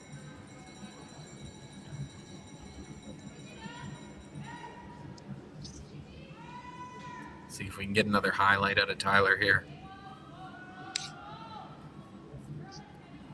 The social media mogul.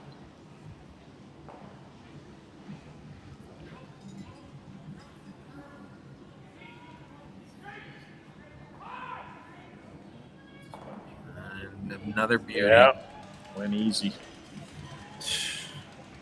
Seems automatic for him at this point.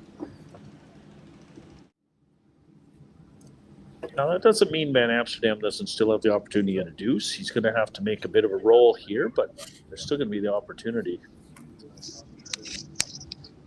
Down to 20%. And I can't charge because I'm using that as the... Do you have another phone? Well, it's going to be a Jacob problem right away when he's on his own. Further technical difficulties going on here in the background.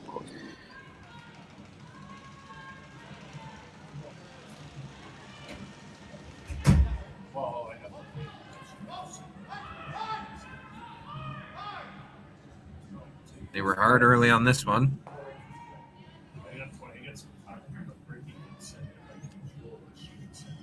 All right.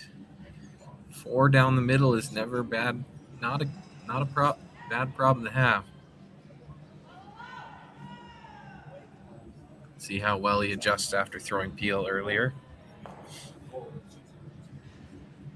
I always found that after the 5th end, it was a little quicker under the foot.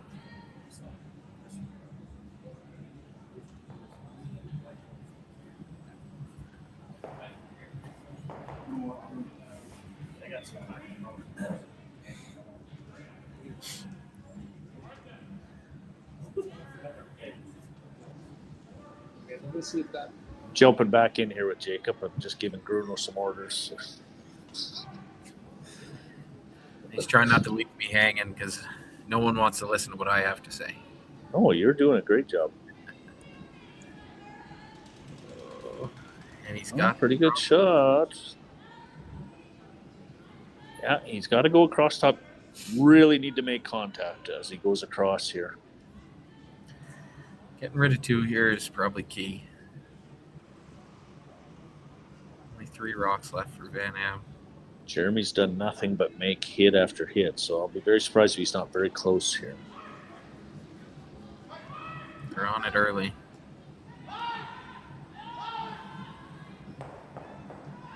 Oh, unbelievable. Really good shot. Makes their life a heck of a lot easier.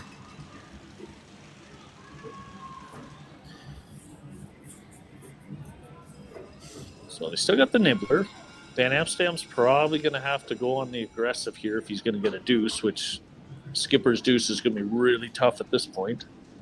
Probably Cooey could just see that the force is on, and I think Evan would be okay with it at this point. Yeah, at this point, before Jeremy threw there, I think he was happy to be able to score, and now it's looking real good. Thanks to Jeremy.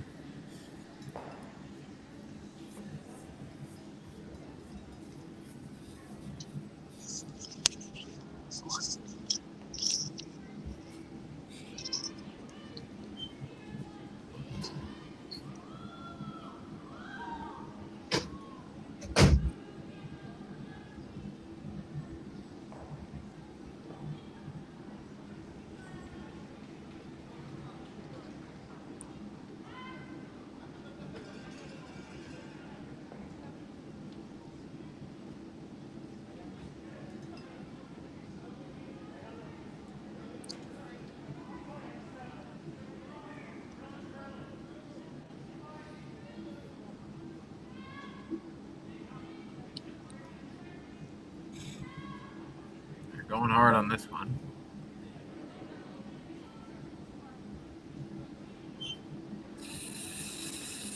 Yep, they got her in. That was big to get in, I think, because if not, it was looking more like a possible blank for Van Am. Yeah. So Evan's going to try and hook this. He'll be behind the tee. Just get her back there. Make Kevin have to make a play on it, and maybe something good happens for you. If not, then you just take your one and move on. They'll always have the 4-foot here at least, and that's the key for me at least going into ends. If we're gonna bail at some point, we need to make sure the 4-foot's available. Yeah, the history of curling, it's always come down who can draw the button.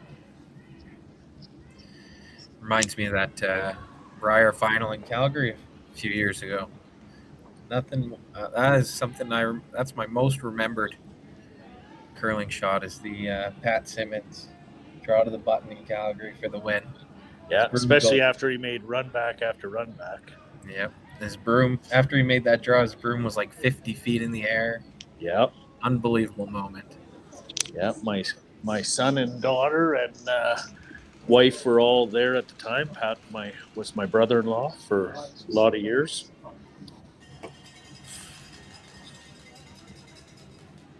I remember being in the stands. I was watching the game, and I was right beside where his family came down to like hug him after the win. And I just remember thinking I should get in there and be like, Uncle Pat, Uncle Pat. Hopefully know who his nephews were. Yeah. In that moment, you might not. You'd be too excited. Yeah, you're probably right. I'll tell you what, if I'm lucky enough to be in the final and do something good this weekend, I won't know who I'm hugging at that point. It's just going to be hugs everywhere. Absolutely.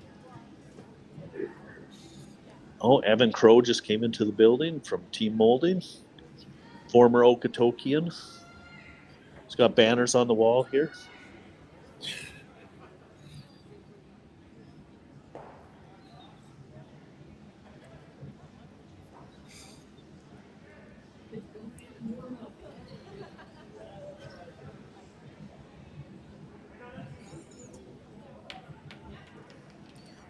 Seem to like it. Doesn't look heavy.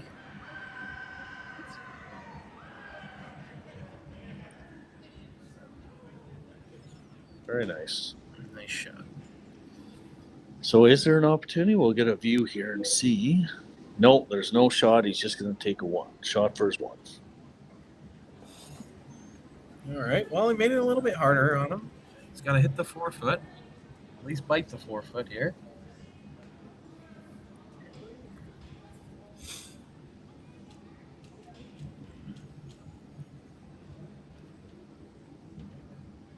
Seems to be running the same as in practice, so.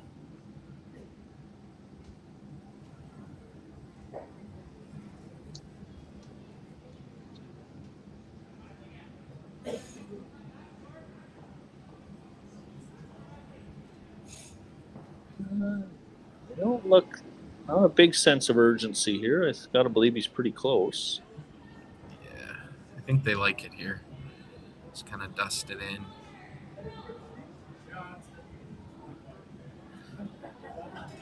Last night they got caught in a similar spot with that outturn, and it just kept sliding on them, and not this time. Yeah.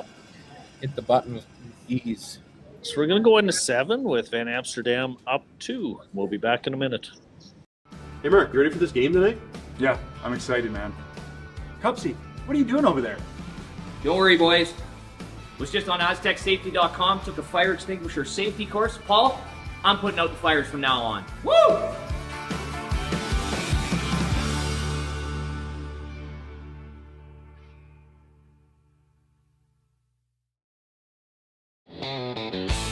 RME and New Holland, proud sponsor of Curling Alberta's Summit of Champions. With 24 locations in Alberta, RME is your preferred CNH equipment dealer. RME, right by you. Need extra space? We rocket storage. Try 4 weeks free at a location near you. Sentinel Storage. Buy Canadian, store Canadian.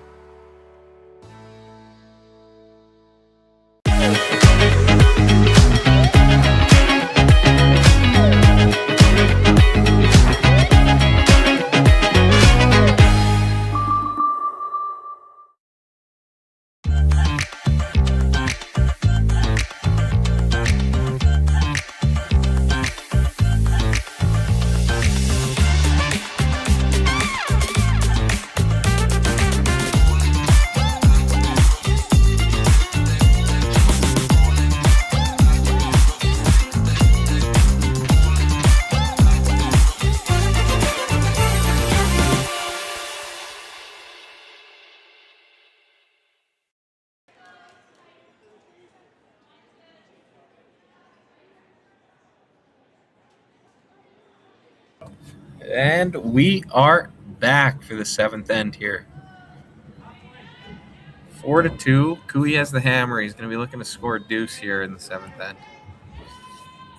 You know, some players might try to wait for an even end, but at this point, when you're down 2 with only 3 or 4 ends left to play, you're going hard to try and get tied and then take the lead.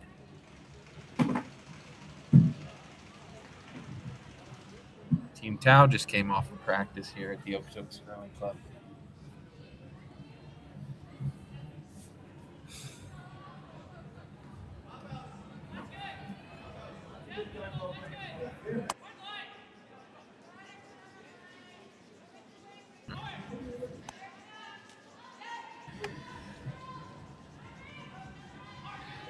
Tau is in the B semi tomorrow as well, alongside my team.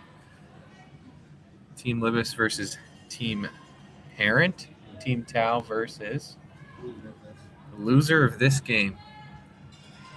So they'll be watching closely the Van Am versus Cooey game.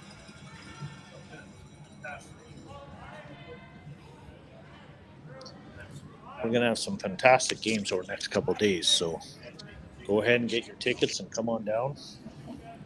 Yes, I've been here for a lot of the draws, and it has been pretty unbelievable play. A lot of the teams in this, in my opinion, are not as well known, but there are a lot of good up-and-coming teams. You've got Van Amsterdam, who just cracked. They got the invite to the Slam this week, but couldn't attend because of the provincials. Grey Withers, they were a quarter of a point away from pre-qualifying for the Scotties, and that's the rumor at least. Sturmey, obviously, always been a really good team, and I like to think Team Libis is an up-and-comer.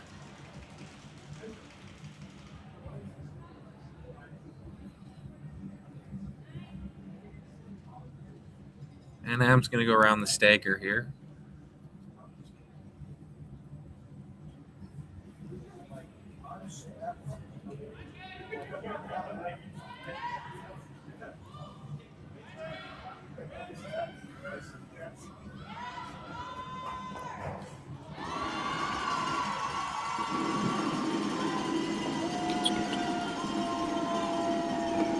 Pretty hard to make this curl in here.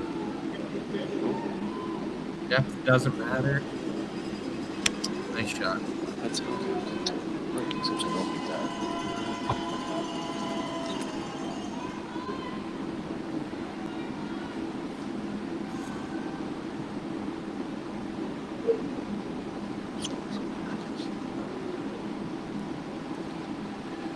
Well, good news. Cooey's throwing the come around here.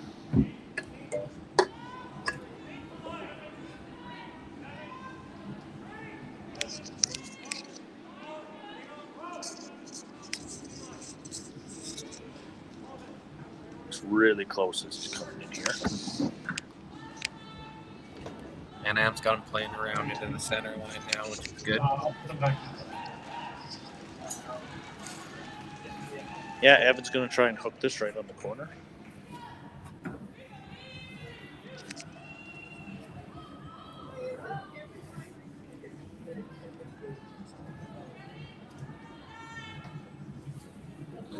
Jason Ginter throwing second rocks.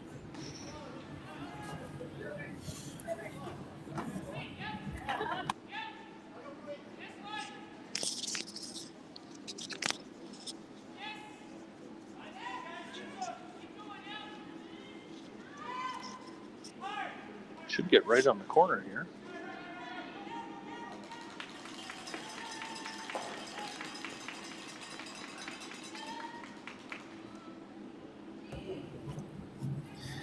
Kevin wants to kind of roll his shooter on if he can, by the looks of it.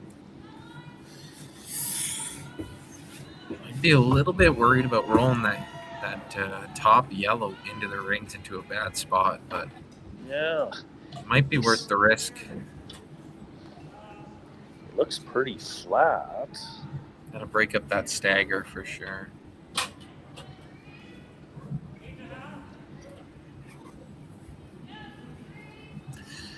Gotta make a bit of a move here, right? Like, Yeah, I think, you know what?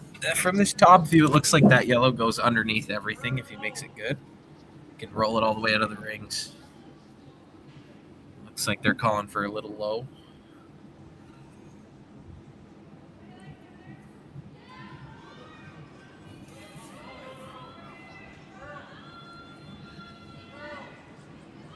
Hard for curl. They got a pretty good shot. Pretty good, yep. Good shot by Aaron Slaczynski.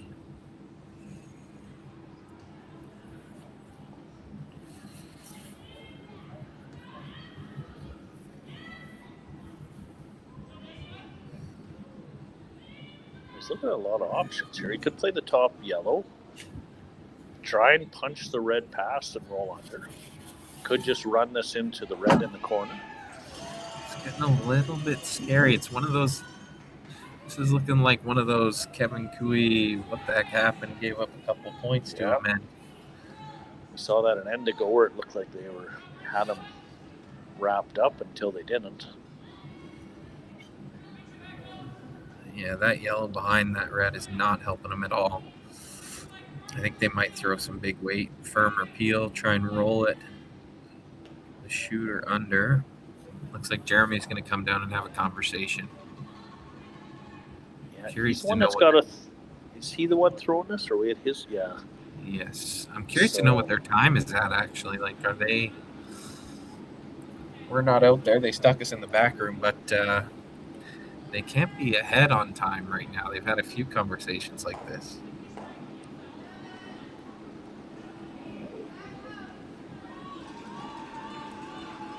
This is lining up to be an important end here.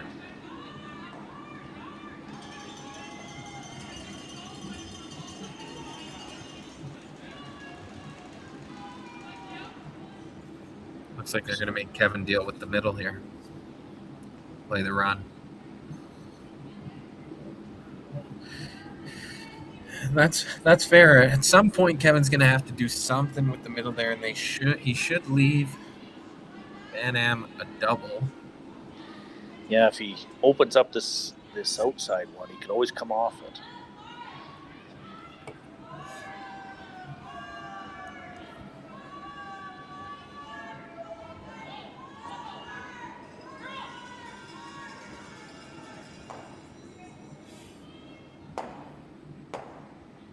Oh, stuffed that is it. Unfortunate. Yeah, Kevin's probably quite happy with that. Yeah, absolutely. There's nothing that hurts more than when you throw rock good enough and you just stuff it there. Yeah. Like you've definitely thrown it good enough to make the shot, and it's not always the line caller's fault either. It just doesn't quite. You just get caught in between, and it's like they're talking about making a play here. To me, it looks like if they hit that yellow a little bit high side, the opposite way of what Tyler just said, and roll open, they should be sitting 3 with no doubles. But yeah, does that? If he just high sides it a little, he should go into the back yellow, right? That's what I'm thinking. Now you might give him a double, but that's okay, right? Because you're going to have something back after July 2. I think Kevin's thinking more than 2 right now. It looks like he's trying to think of a split. That doubles pretty automatic to me. Yeah, the 2 yellows go pretty easily, and I would think so. And even you should all possibility of line 3 here. You got to throw pretty hard, and maybe the back one rolls. But regardless, both yellows go. You're still lining up for a deuce. It seems like they're not sure to me if they should make a play on that middle stuff yet, or if they. That is one thing when you look at the camera views. They're never quite exactly what you see in real life. There's different angles where the cameras are set and that, so it's sometimes it looks easier than it is. Sometimes it looks harder than it is too.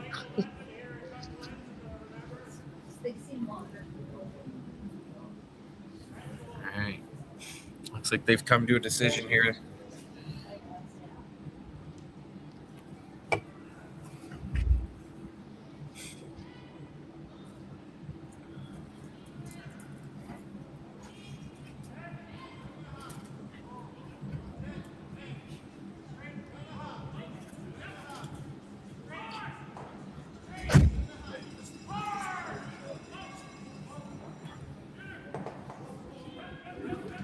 That's pretty good. Doesn't look like a lot Might of double be better, right? Yeah. Yeah, we were worried about the double yellows, but leaving that there, that's not the end of the world.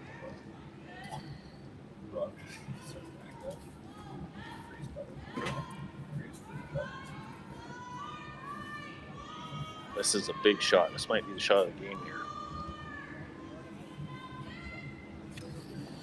Jeremy's been pretty good all game, so we'll see what he can do.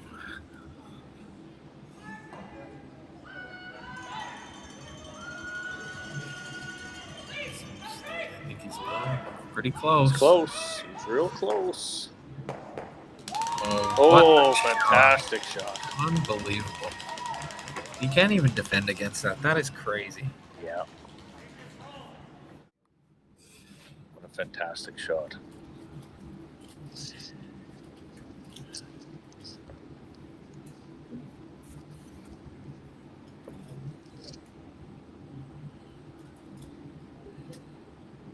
Great run back. That's a highlight for sure. That saved him from giving up 3.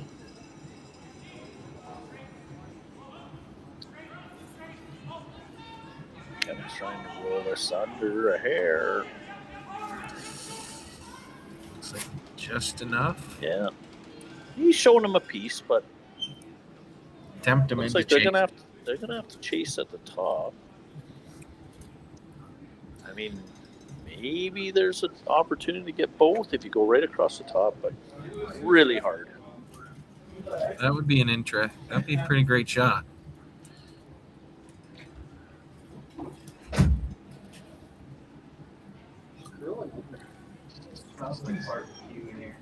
Getting harassed by Chris Pratt coming through here after the practice. He didn't even bring beer for Jacob and I. No, they've been pretty good to us lately. They still got one on the go. It's a big shot here.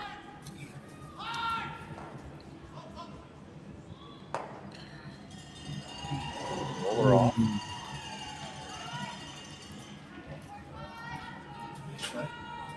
Three's in play here.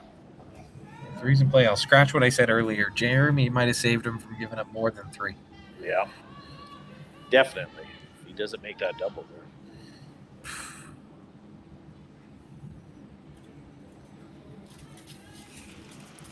Kevin, I guess, figures he's going to leave him a double. Trying not to leave a triple. So where does he throw this not to give him a double? I mean, he's always going to have the double. He's always going to have the double going to the left, right? Yeah, I think he's always having that long, like off the center line rock into the one on biting the 8-foot. But I think he's going under the corner. Yeah,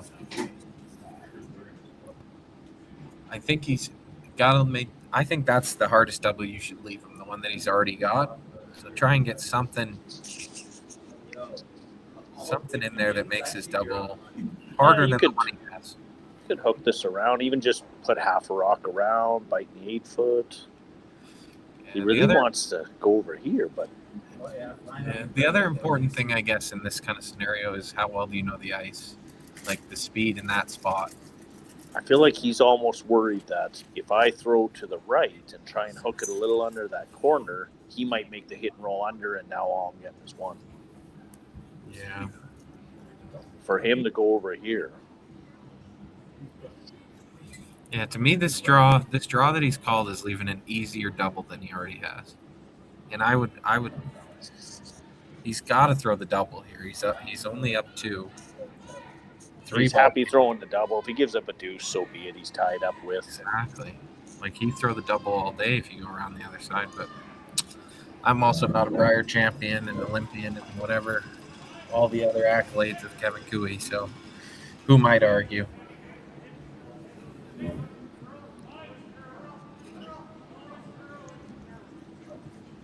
This is really knifing this over. Really going hard to curl.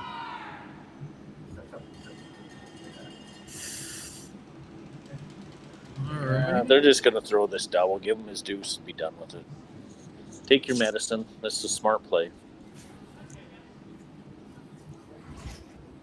tied within 7, maybe get a blank, flip the hammer to the even ends.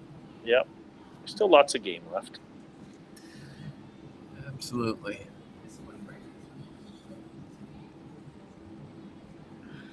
I always find these ones the most interesting where the rocks are right beside each other because it's so hard to predict where your shooter's going to go. As long as you make them both go away, I guess it doesn't matter. No, but just for curiosity of angles and things like that, like where does this spin? Up and left a little? It's just so He did hit that other one first, yeah. A little bit of action coming up.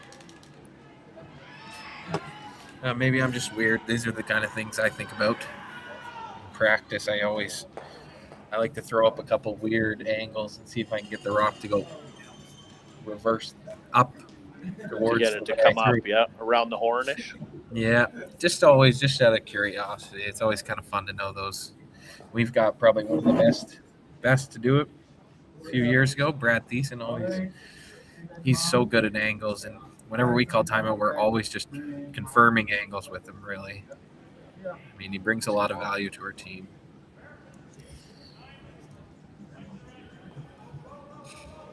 Looks like he's a little heavy. I think he looks pretty solid. They seem to like it. Nice shot. And a deuce. We got a tie game. Playing the 8th end. We'll see you in a minute.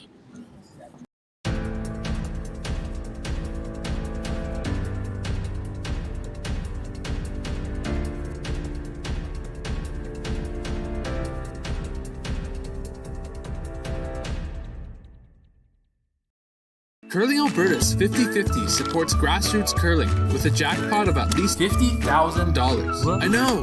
Brace yourself. Join us aged 18 plus in nurturing these future curling stars. Support grassroots curling with Curling Alberta. For over 20 years, the Sandra Schmirler Foundation has granted more than $9 million to hospitals across Canada for life-saving equipment for premature and critically ill babies. In the past 4 years alone, $4 million has been granted thanks to the curling community's incredible generosity. The need continues year-round, and with your help, we can ensure every baby has the chance to grow up and become a champion, just like Sandra.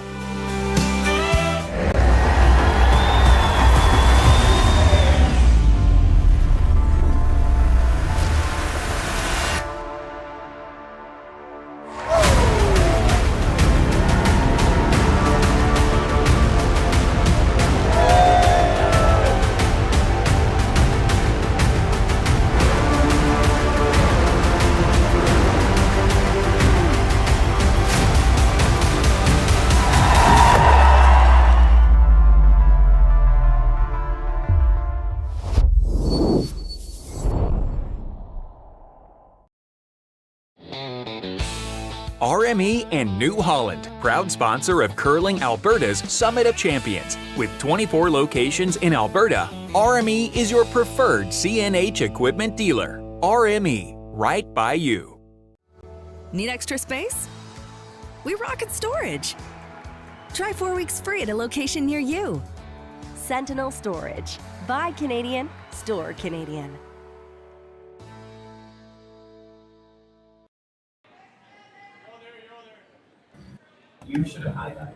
All right, welcome back to the 8th end. We're going to see an exciting finish here. 3 minutes to go, tie game.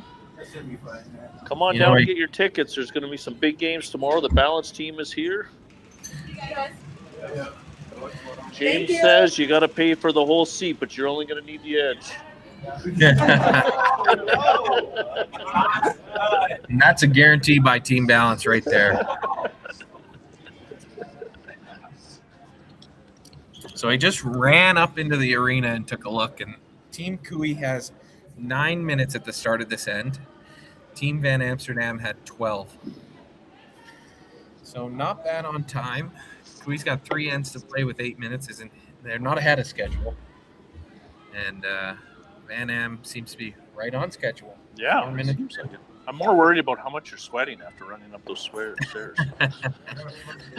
After all this effort I've been putting in this week in the standing around putting the broom down. Geez, that thing's heavy.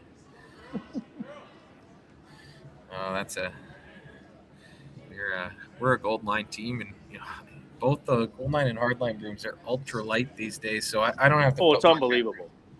The days of I remember Blake McDonald and I played the Olympic trials together in '97, and we had those 12-inch brownies, and it was like swinging an axe out there.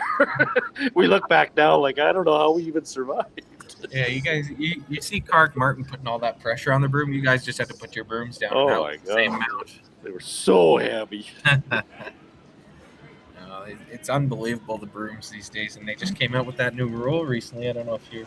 Yes, I don't know what your thoughts are on it. It's pretty interesting. I think curling in general has had a lot of issues with brooms and sweeping devices, and I think everyone's working hard to find what makes the most sense and what's the most fair. Because obviously you want to have the biggest, strongest guy be the most effective. Obviously, we've seen guys like Brad Thiessen, Mark Kennedy, Ben Hebert, Clark Martin. All those guys are really good sweepers, and obviously you want them to be the most effective. But it's an interesting controversy these days. Well, now it's more about they just don't want people to be able to slow rocks down, and they use that one-sided push, and I don't know if I'd say dump, but sort of. But essentially, it's a one-way push meant to slow a rock, is the way I understand it. Whereas there's always been that. I mean, the sweeping controversies have been there for years and years, going back to corn brooms. Guys sweeping in the rocks, guys putting 7-Up on brooms and putting them out there, and then guys pushing with hair brooms and lifting up right in front of rocks. So I mean, it's always been there. It's always been part of the game. So the rules are constantly adjusting to make sure that the nature of the game is still the same as it was right from the get-go. Absolutely. That's what we're here to do, is just keep the integrity of the game. And I think that's important to a lot of people, and I think rightfully so. So, I'm not, that's why I'm not working for World Curling or anything. I'm not here to make decisions like that. I just listen to what they say. Yeah, I had an old, very, very high-end curler that said to me, remember the good old days where you had to hit the broom and throw the right weight? We got to get back to that. Yeah.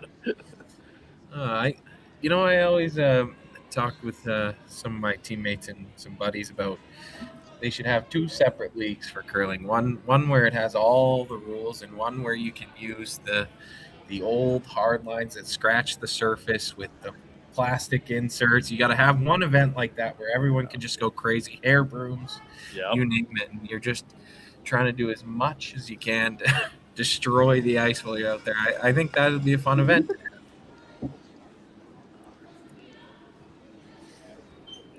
We've had quite a crew of ice makers helping out Mike this week too. Peter Keenan, Roger from Grand Prairie, who's a fantastic ice maker, just walked by here. We've been blessed with a lot of very high-end people helping us with our event. Yeah, a lot of unbelievable ice making. I think they've been pretty lucky these last, infinite number of years here at Curling Alberta. With ice making has been, I think, at the pinnacle here in Alberta.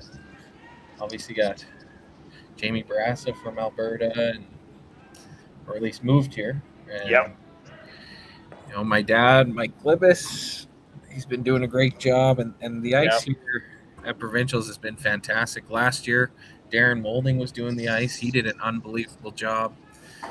So my only complaint to all these guys year after year is maybe they can warm it up for a guy like me just standing there. You can see Kevin's got his hood up. But I take being cold for good ice. It was worse last year when you remember in Stettler, and I was coaching my son's team, made the provincial last year, and it was 30 below outside, and they had to open the doors, and the ice was fantastic, but man, it was so cold. I don't know if I've ever been that cold in my life. Oh, that was freezing. Every photo of me is like I have a hood up, toque on, like gloves, mittens. I'm bundled. It was cold last year, but the ice was fantastic. Game 2, your mom went to Walmart and bought me a blanket. Yeah, I remember she was telling me earlier that she went on a Walmart run for blankets for everybody's coach, basically. I think she came back with 6 or 7 blankets. Jeremy Hardy throwing here. They're really trying to get this to move. It's close. It almost, did it go too far? Looks just perfect. Maybe a little too far. We'll get a view here. Looks pretty good to Rachel. Good yourself. Yeah, that's pretty good.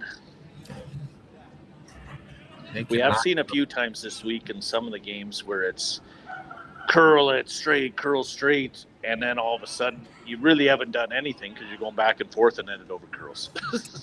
Sometimes you just got to have a little bit of patience as it's coming over, give it a second, and then ride the straight line. But it's hard when you know you can get it to finish hard. It's hard not to push it. Yeah, I think a lot of it is, for me at least, is trusting the ice. I like to call clean. Like, I don't like to call them on to curl unless I absolutely know it has to. Yeah. Before that, especially on this ice, it has a chance to curl at some point. It'll get there. You just got to trust that it'll get there. That's exactly right. I think that's the way you play. When you watch the Cooey team, that's how they play a lot of them, right? Like, there's not a lot of panic. You know, I know it's going to curl here. I'm just going to trust it. I'll hold the line. And our team struggled with that a little bit earlier today. We talked about it a lot, especially on sheet C. We had a little more curl on one side, and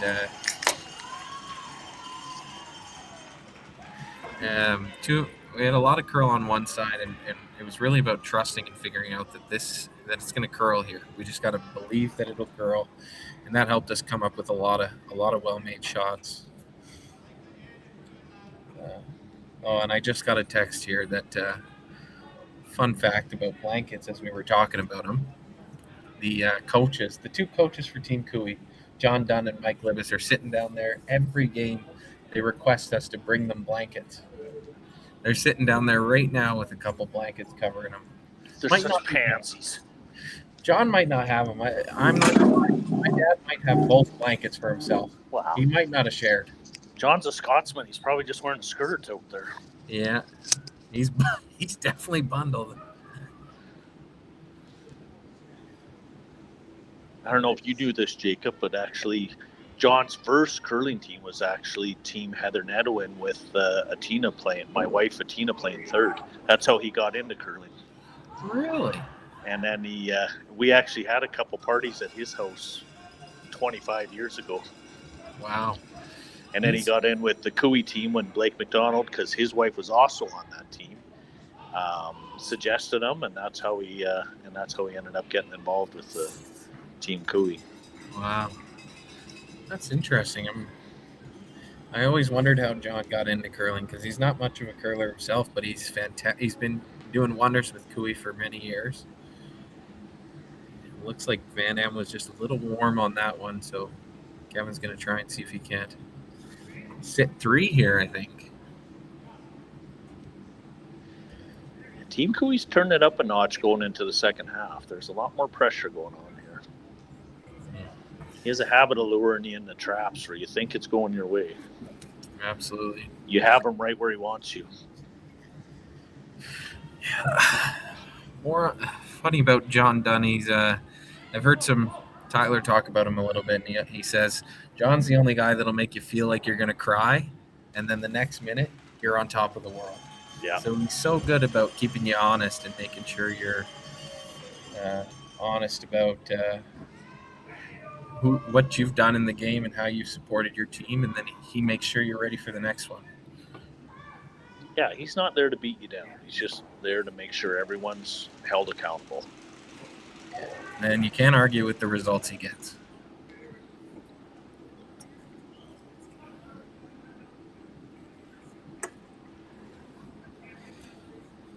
All right, Van Am's going around the middle here.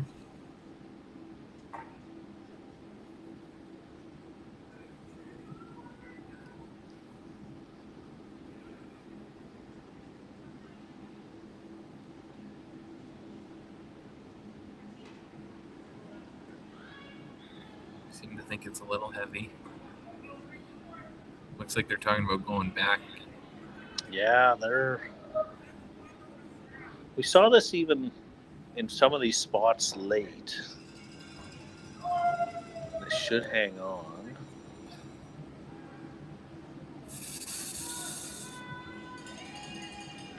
It's funny, some of these spots late look like they're dragging farther. I think we saw that last night in your game against Van Amsterdam. You went deep, then he went to the same spot, he went deep, and I think everybody's expecting those spots to kind of slow down, but they're just holding up and everything's just dragging a hair farther.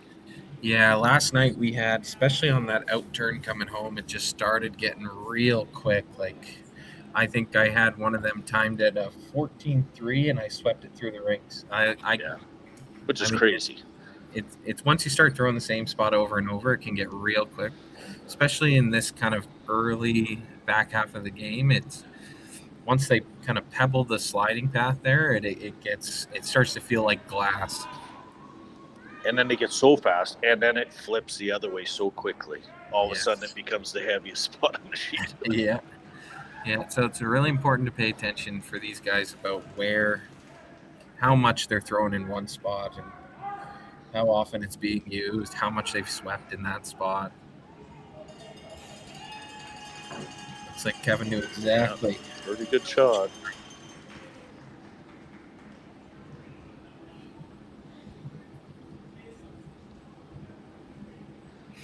Seven's just going to play a soft tap here for one. Take his one, hopefully force Kevin to 1 and 9. Even if he gives him a deuce, it's not the end of the world. He can go for 2 and 10. It's big to score 1 here. Keep control.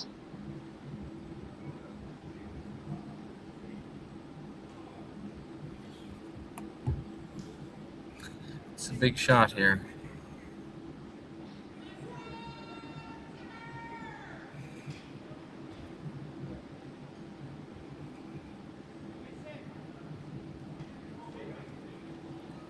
Seemed to like it. Maybe a little heavy out of his hand.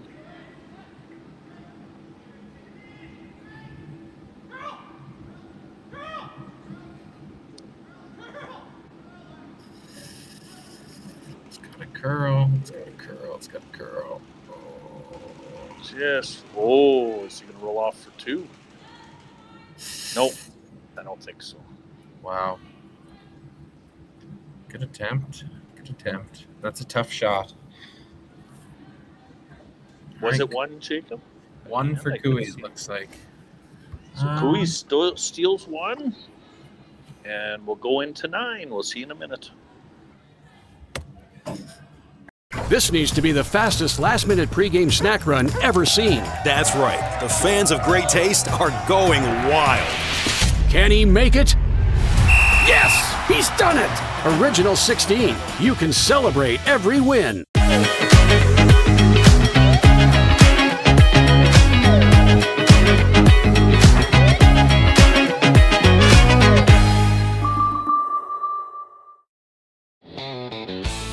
RME and New Holland, proud sponsor of Curling Alberta's Summit of Champions. With 24 locations in Alberta, RME is your preferred CNH equipment dealer. RME, right by you.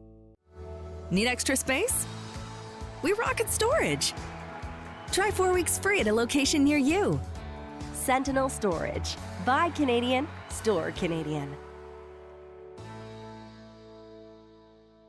Developed over a decade in collaboration with the finest ice makers this side of the Atlantic, the Pebblehead PB5 is nothing short of a triumph of sophistication and craftsmanship. Weighing less than half its lumbering copper predecessors, yet boasting tenfold their durability, the PB5 delivers perfect, consistent ice, time after time. The PB5 by Pebbleheads.com, the apex of ice-making ingenuity for the roaring game of curling.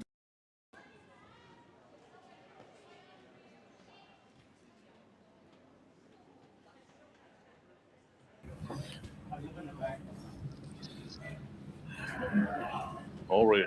That was a big steal for Cooey. Yeah. Stealing 1, and We had Team Tao just walk through here, tell us that Kui is now down to about 7 minutes. I think Van Amsterdam is about 9. 2 ends to play. They'll probably see Kark throw a little quickly here. Have you ever seen anyone run out of time, Jacob, at a provincial? I've never seen anyone run out of time, but I personally have also been close to running out of time. I think I saw Kevin Park run out of time one time at the Saville Center. I think that's where it was at. But you know, funny enough, closest I ever came to running out of time was playing against who was I playing? You have to let me sit with it for a second here. Oh, Ted Appleman, coach of Team Selena Sturmey, actually. And we were playing him, and I threw with 5 seconds left on the clock. Boy. Yeah. You kind of got to take your time, and I sprinted down to the other end, sat in the hack, and I told the boys to just tell me when there's 10 seconds left. Went through my whole setup. As soon as they said 10, I started. There was a little less than 5 seconds left on the clock when they stopped it. And you flashed it? No, I made the shot. I like to think I made the shot. Honestly, I don't. We don't remember that part. No, I don't remember. All I remember is I had no time left. So, you've seen Kevin get a little close. They had that incident a few years ago with. When he was always close. Yeah. Yeah. Doesn't faze him. Doesn't seem to bother him. So. It's never an issue. As long as you got more than a minute left on your last one, you can take your time. Yeah. But I know that this team has been working pretty hard on. Oh, they're going up looking. Yeah, there's the clocks right there. So it is a tight 5-4. That's not a lot for 2 ends. It's for 2 ends. And I think so they won't be wasting a bunch of time in the hack. That's for sure. No. This is the time where you got to be ready to throw as soon as the other team's out of the hack. You get ready. And do you have an update, Jacob, on the women's A-qualifier? No, Grey Weathers is playing Sturmey. My wife is actually on the bench for the Grey Weathers team. She's here as their 5th right now. Grey Weathers versus Sturmey. Current score on Curling Alberta's website says Grey Weathers just scored a deuce in 8 and is up 7-6 against Sturmey. Oh, that's a good game over there. That's being played on one of the other live streams. They're probably not as entertaining as Jake, Man, and I, but... Yeah, don't push our viewers to the other stream. Everyone's here to listen to you and Maybe the viewers can text us what the game's going on so my wife doesn't question me later.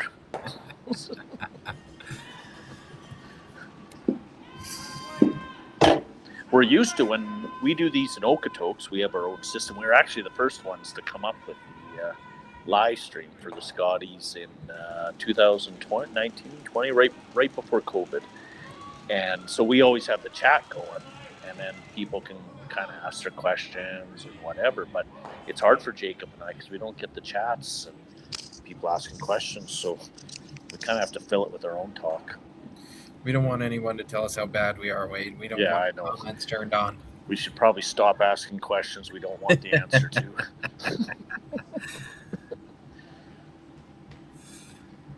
So we're going to see Evans. He can make this big, long roll here. And you could see a 3, maybe a deuce come back into play. A deuce would be big for him here. This is where they got us last night. We were up 2. Yeah. And they made a couple real good draws, and Evan made that pistol for 3. So this is probably the most important end so far. I mean, every end is important, but Kui's really got to force him here.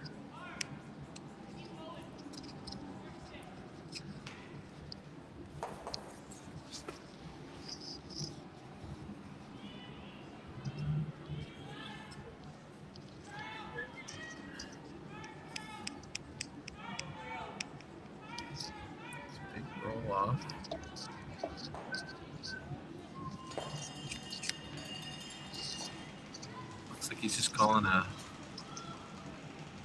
finesse draw.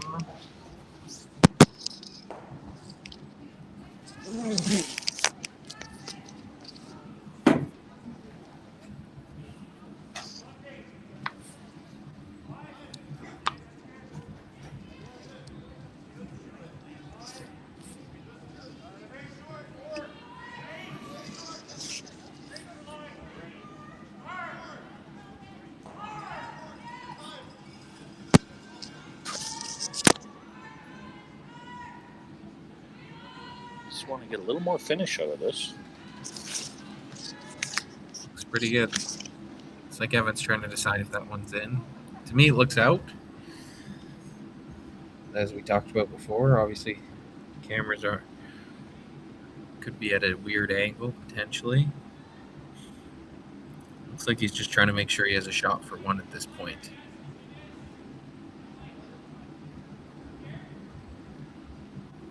Control weight, try and keep the shooter around. Cooey looks like we saw Cooey earlier say that it motioned that it was out, so it should be out. I never trust the opposing skip anyway. I always double check. Yeah. He's just trying to get in my head. That's what I'm thinking.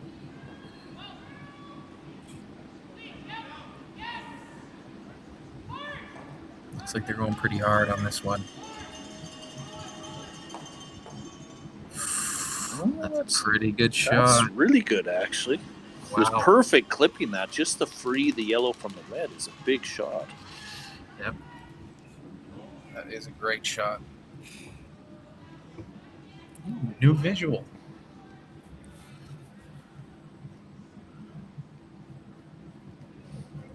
Looks like Kevin's just going to play the dead nose here.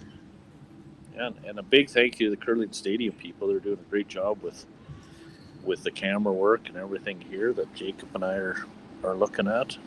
Dealing with us. That's probably that speaks a lot, volumes about them being able to deal with what we're doing down here.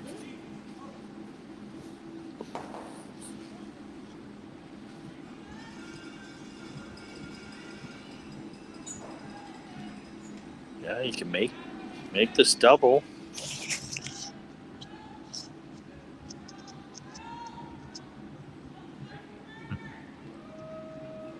And Van Amsterdam does not want to get forced here.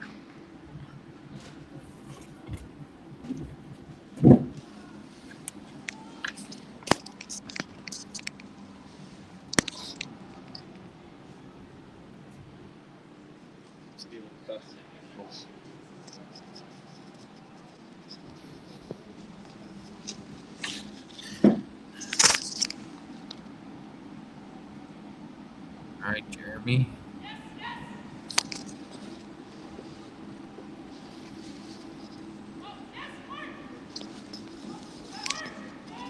Going all the way here. Got two of them. Oh, really good. He's on fire. They keep having a look at this. I wonder if it's closer than the guy thinks. Might be. There was a little bit discussion early in the week in the players' meeting about how they might be a little fat, the rings. So, like, just a little more up. So, that's the tough part is I believe that the rings are pretty close, but, you know, if they just miss a little bit of a drill point, then it could be in.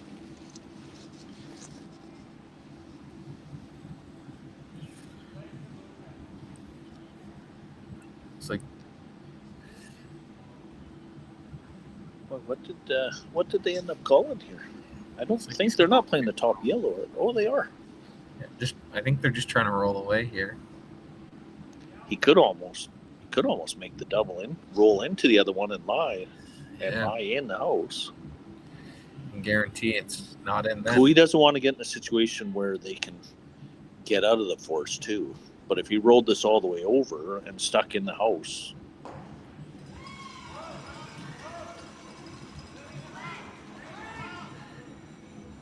can't over curl here though.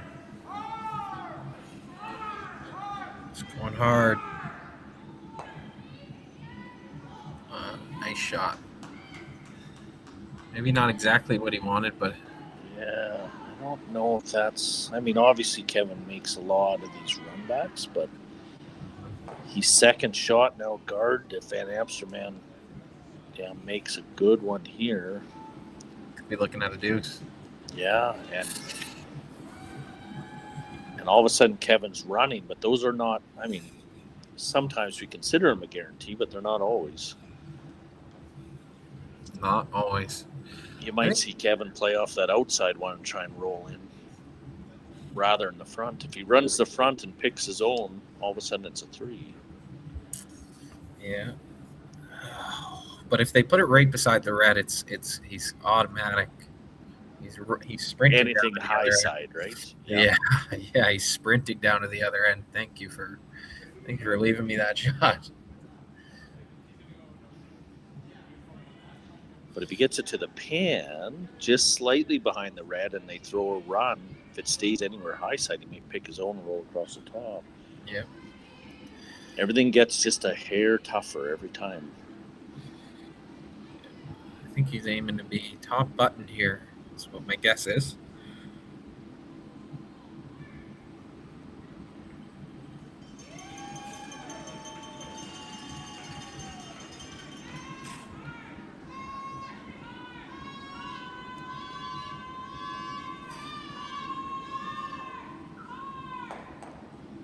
See if he's still got that 9th end magic.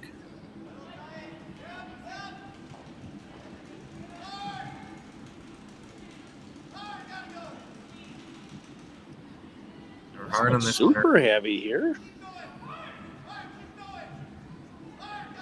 They're really working this. Parker and Jason end to end. Oh, he's on the front. Just a little light to me. Yeah, just didn't quite have enough, but guess we'll see what still there. The tap, he could throw a little weight at it, probably make it, still make it. Looks like you might be right. He's coming off it. As long as they stick to in the rings, it's never a deuce. They call the timeout already. Yeah, they gotta stop the clock here. Coach Mike Libetz is out there. See if he can provide any insight to them. I think if it were me, I'd be playing like 10-5, nose that red, guarantee a 4.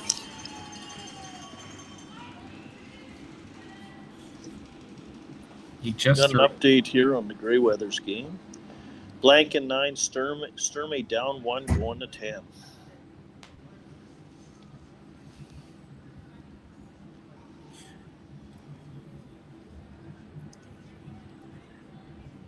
Looks like they're playing the in-off. Yeah, I wondered this at the end if that's what they would end up doing. Wow. I did not see that coming. I personally wouldn't play it, but again. Well, I mean, worst case, what are you giving up? A deuce? Yeah. So you make it, and how does Van Amsterdam score all of a sudden? Like that draw through the hole's not super easy. No. It looks like about thin half. And even the shot for 2 is not a given. He's probably going to make it 80% of the time, but yeah, Kevin misses this.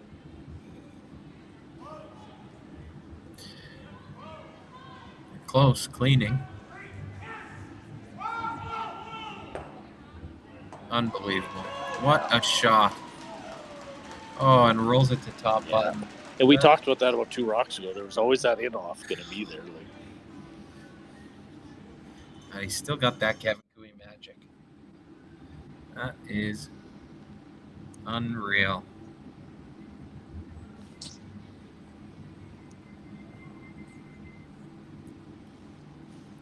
It's like I was saying earlier, you just don't want to leave him those in-offs. Wow. But you also don't want to leave him the straight come-arounds or anything else. If anything, you might want to accidentally trip him halfway through the game, see if you can get him out of there. I would never do that, by the way. The way to beat him is you just got to repeat what he did. Here's a good example, right?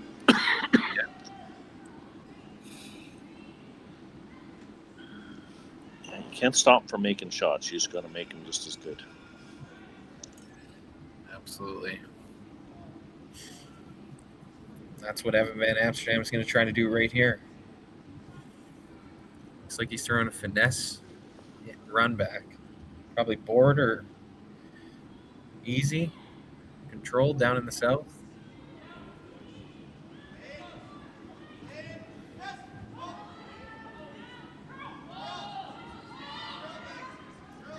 curl. Can they get it? Oh no. Big steal of 2. Huge steal of 2. After an unbelievable shot by Kevin Cooey. Yeah, it's just been a game of 2 halves, right? The first half at Van Amsterdam really was taking it actually to Kevin lots. In this game, the second half, Kevin's just turned it all around.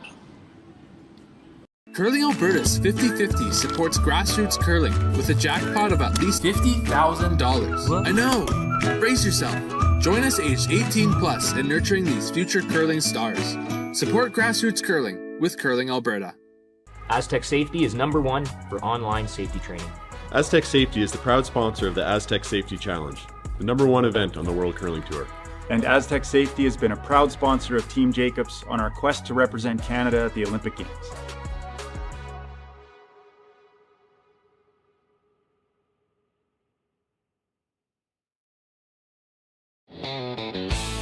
RME and New Holland, proud sponsor of Curling Alberta's Summit of Champions. With 24 locations in Alberta, RME is your preferred CNH equipment dealer. RME, right by you.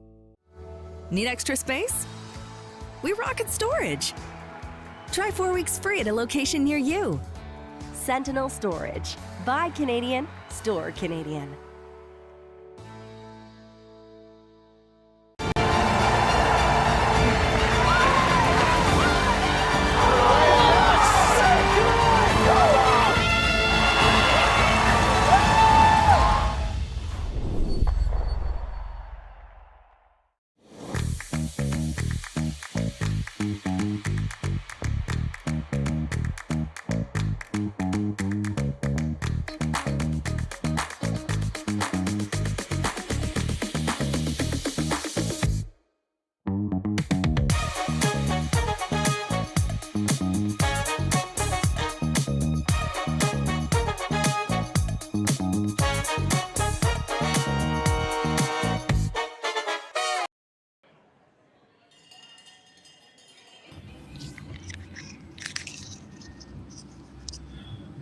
Back for the 10th then.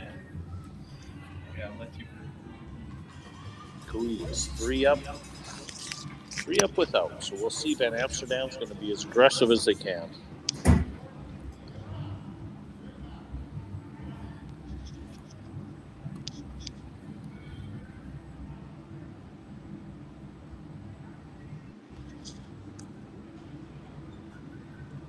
And we are back.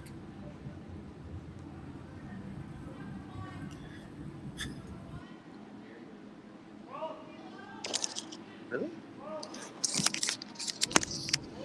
We got Bruno in the house. He just come back to check on us. That was an amazing show. Amazing. Get a mic for Bruno.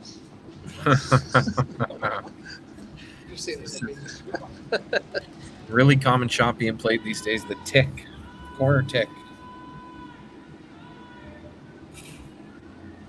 That is, once that shot's made, it's really hard to bounce back. We'll see Evan go a little less corner guard and a little closer to the center line. For us, when we're down 3 and 10, we usually try to throw a center guard first time. Otherwise, that corner tick's made almost every time.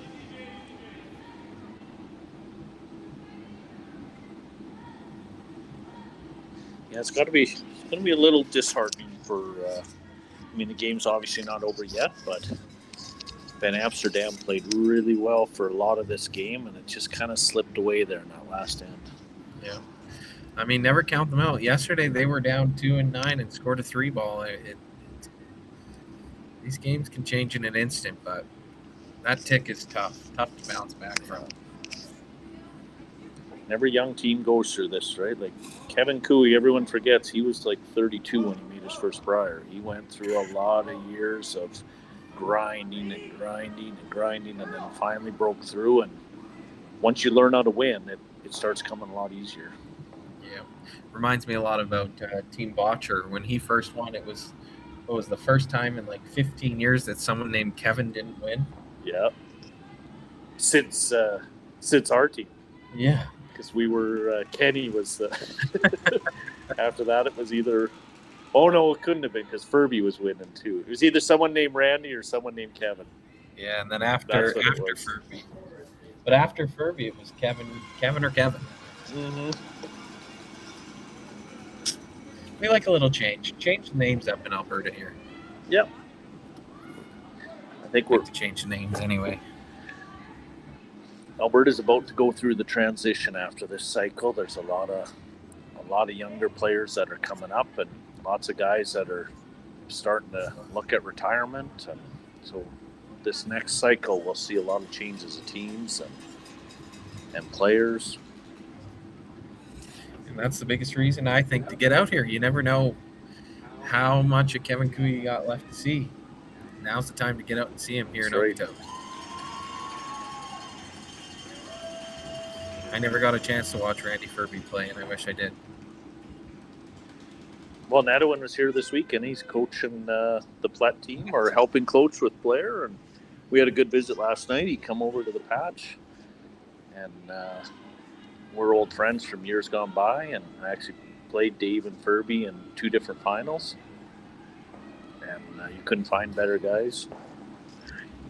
Yeah, they've been chatting with us in the change room too. They're really, really friendly and always willing to share information. And what are you doing in the ladies' change room?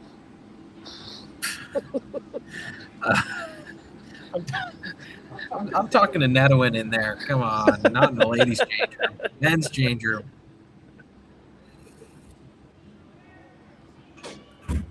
Don't paint me as a creep. My wife's on this. She's listening. Yeah, there's a lot of good teams here. And the ladies' side's got some fantastic games going on over there. Did you get a finish to your sister's game? Let me take a look here. Jacob's sister, Sydney, is playing with the Helker team. Sydney and my daughter, Chloe, played together for a few years before Sydney, they aged out. Chloe ended up going to Regina. She skips the university team there. It's not looking good for Hilker right now. In the 10th, they're going into 10 right now, and the Shefford is up 7-4.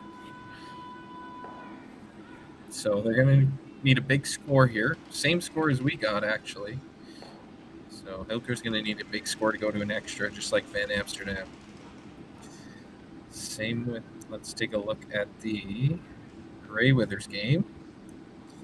Grey Withers versus Sturmey. It is 7-6 for Serena Grey Withers going into the 10th end. She does not have hammer. Sturmey will have hammer down 1 in 10. Let's see.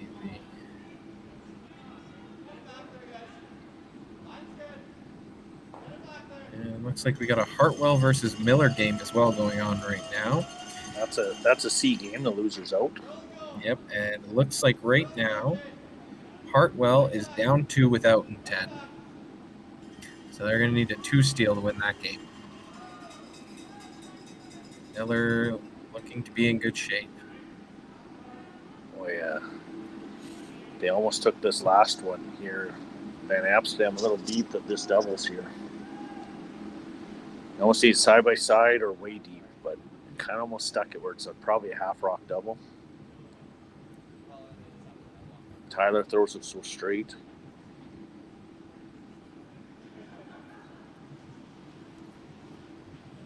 Been pretty good all game. Haven't seen him miss. Coming out of the wrong hack sometimes. I almost think every time. And can he do it again? Looks like it got out of there. He's fallen in line with a lot of top lefties like Scott Pfeiffer and Mark Kennedy. We've always had a lot of hard hitters that are in the left-handed side. You know, they do a lefty spiel out in Ontario every year near the end of the year, or beginning of the year, I think. And it's lefties only, and our lead, Mike Hendricks, he's a righty, but he goes out there and throws on the lefty slider and tries to keep up with all of them. Yeah. Out in Ontario. He's amazing. I don't know why he doesn't go back to the bandana. I miss it. I like the bandana too, especially he's glistening out there when he's sweeping.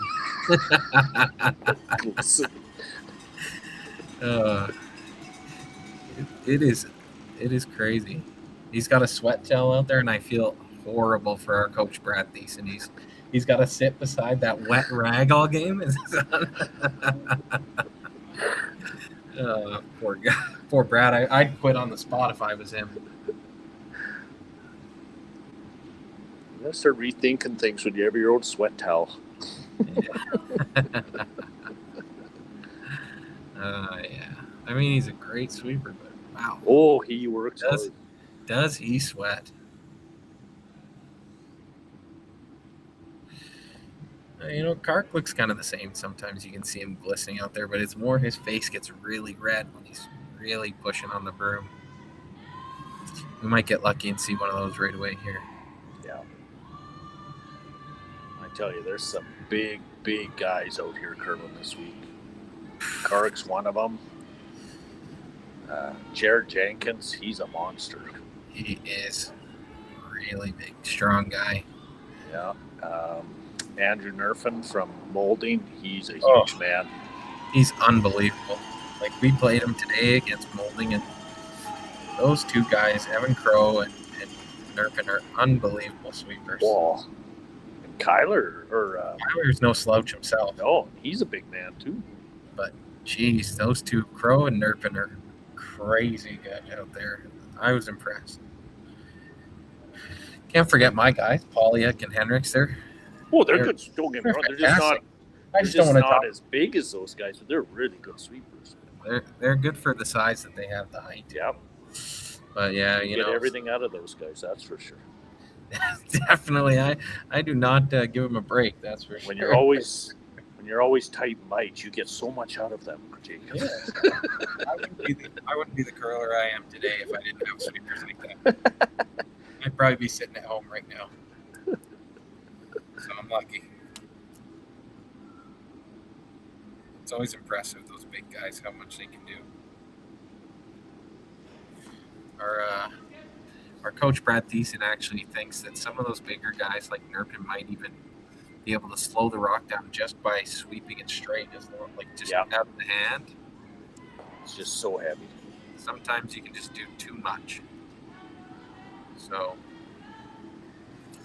I don't know. It's an interesting conversation that they do have at Curling Canada as well, and trying to figure out what is the right amount of pressure to put on the rock. Yeah, you're exactly right. And see how far you can get it. I think a lot of things we notice early now is until you're about 3/4 of the way down the sheet, you're cleaning out of the hand. 3/4 halfway, you're cleaning early for distance, and then you finally start sweeping once you see the rock change speeds. That seems to be the method they go with these days. This might be the end of the game here.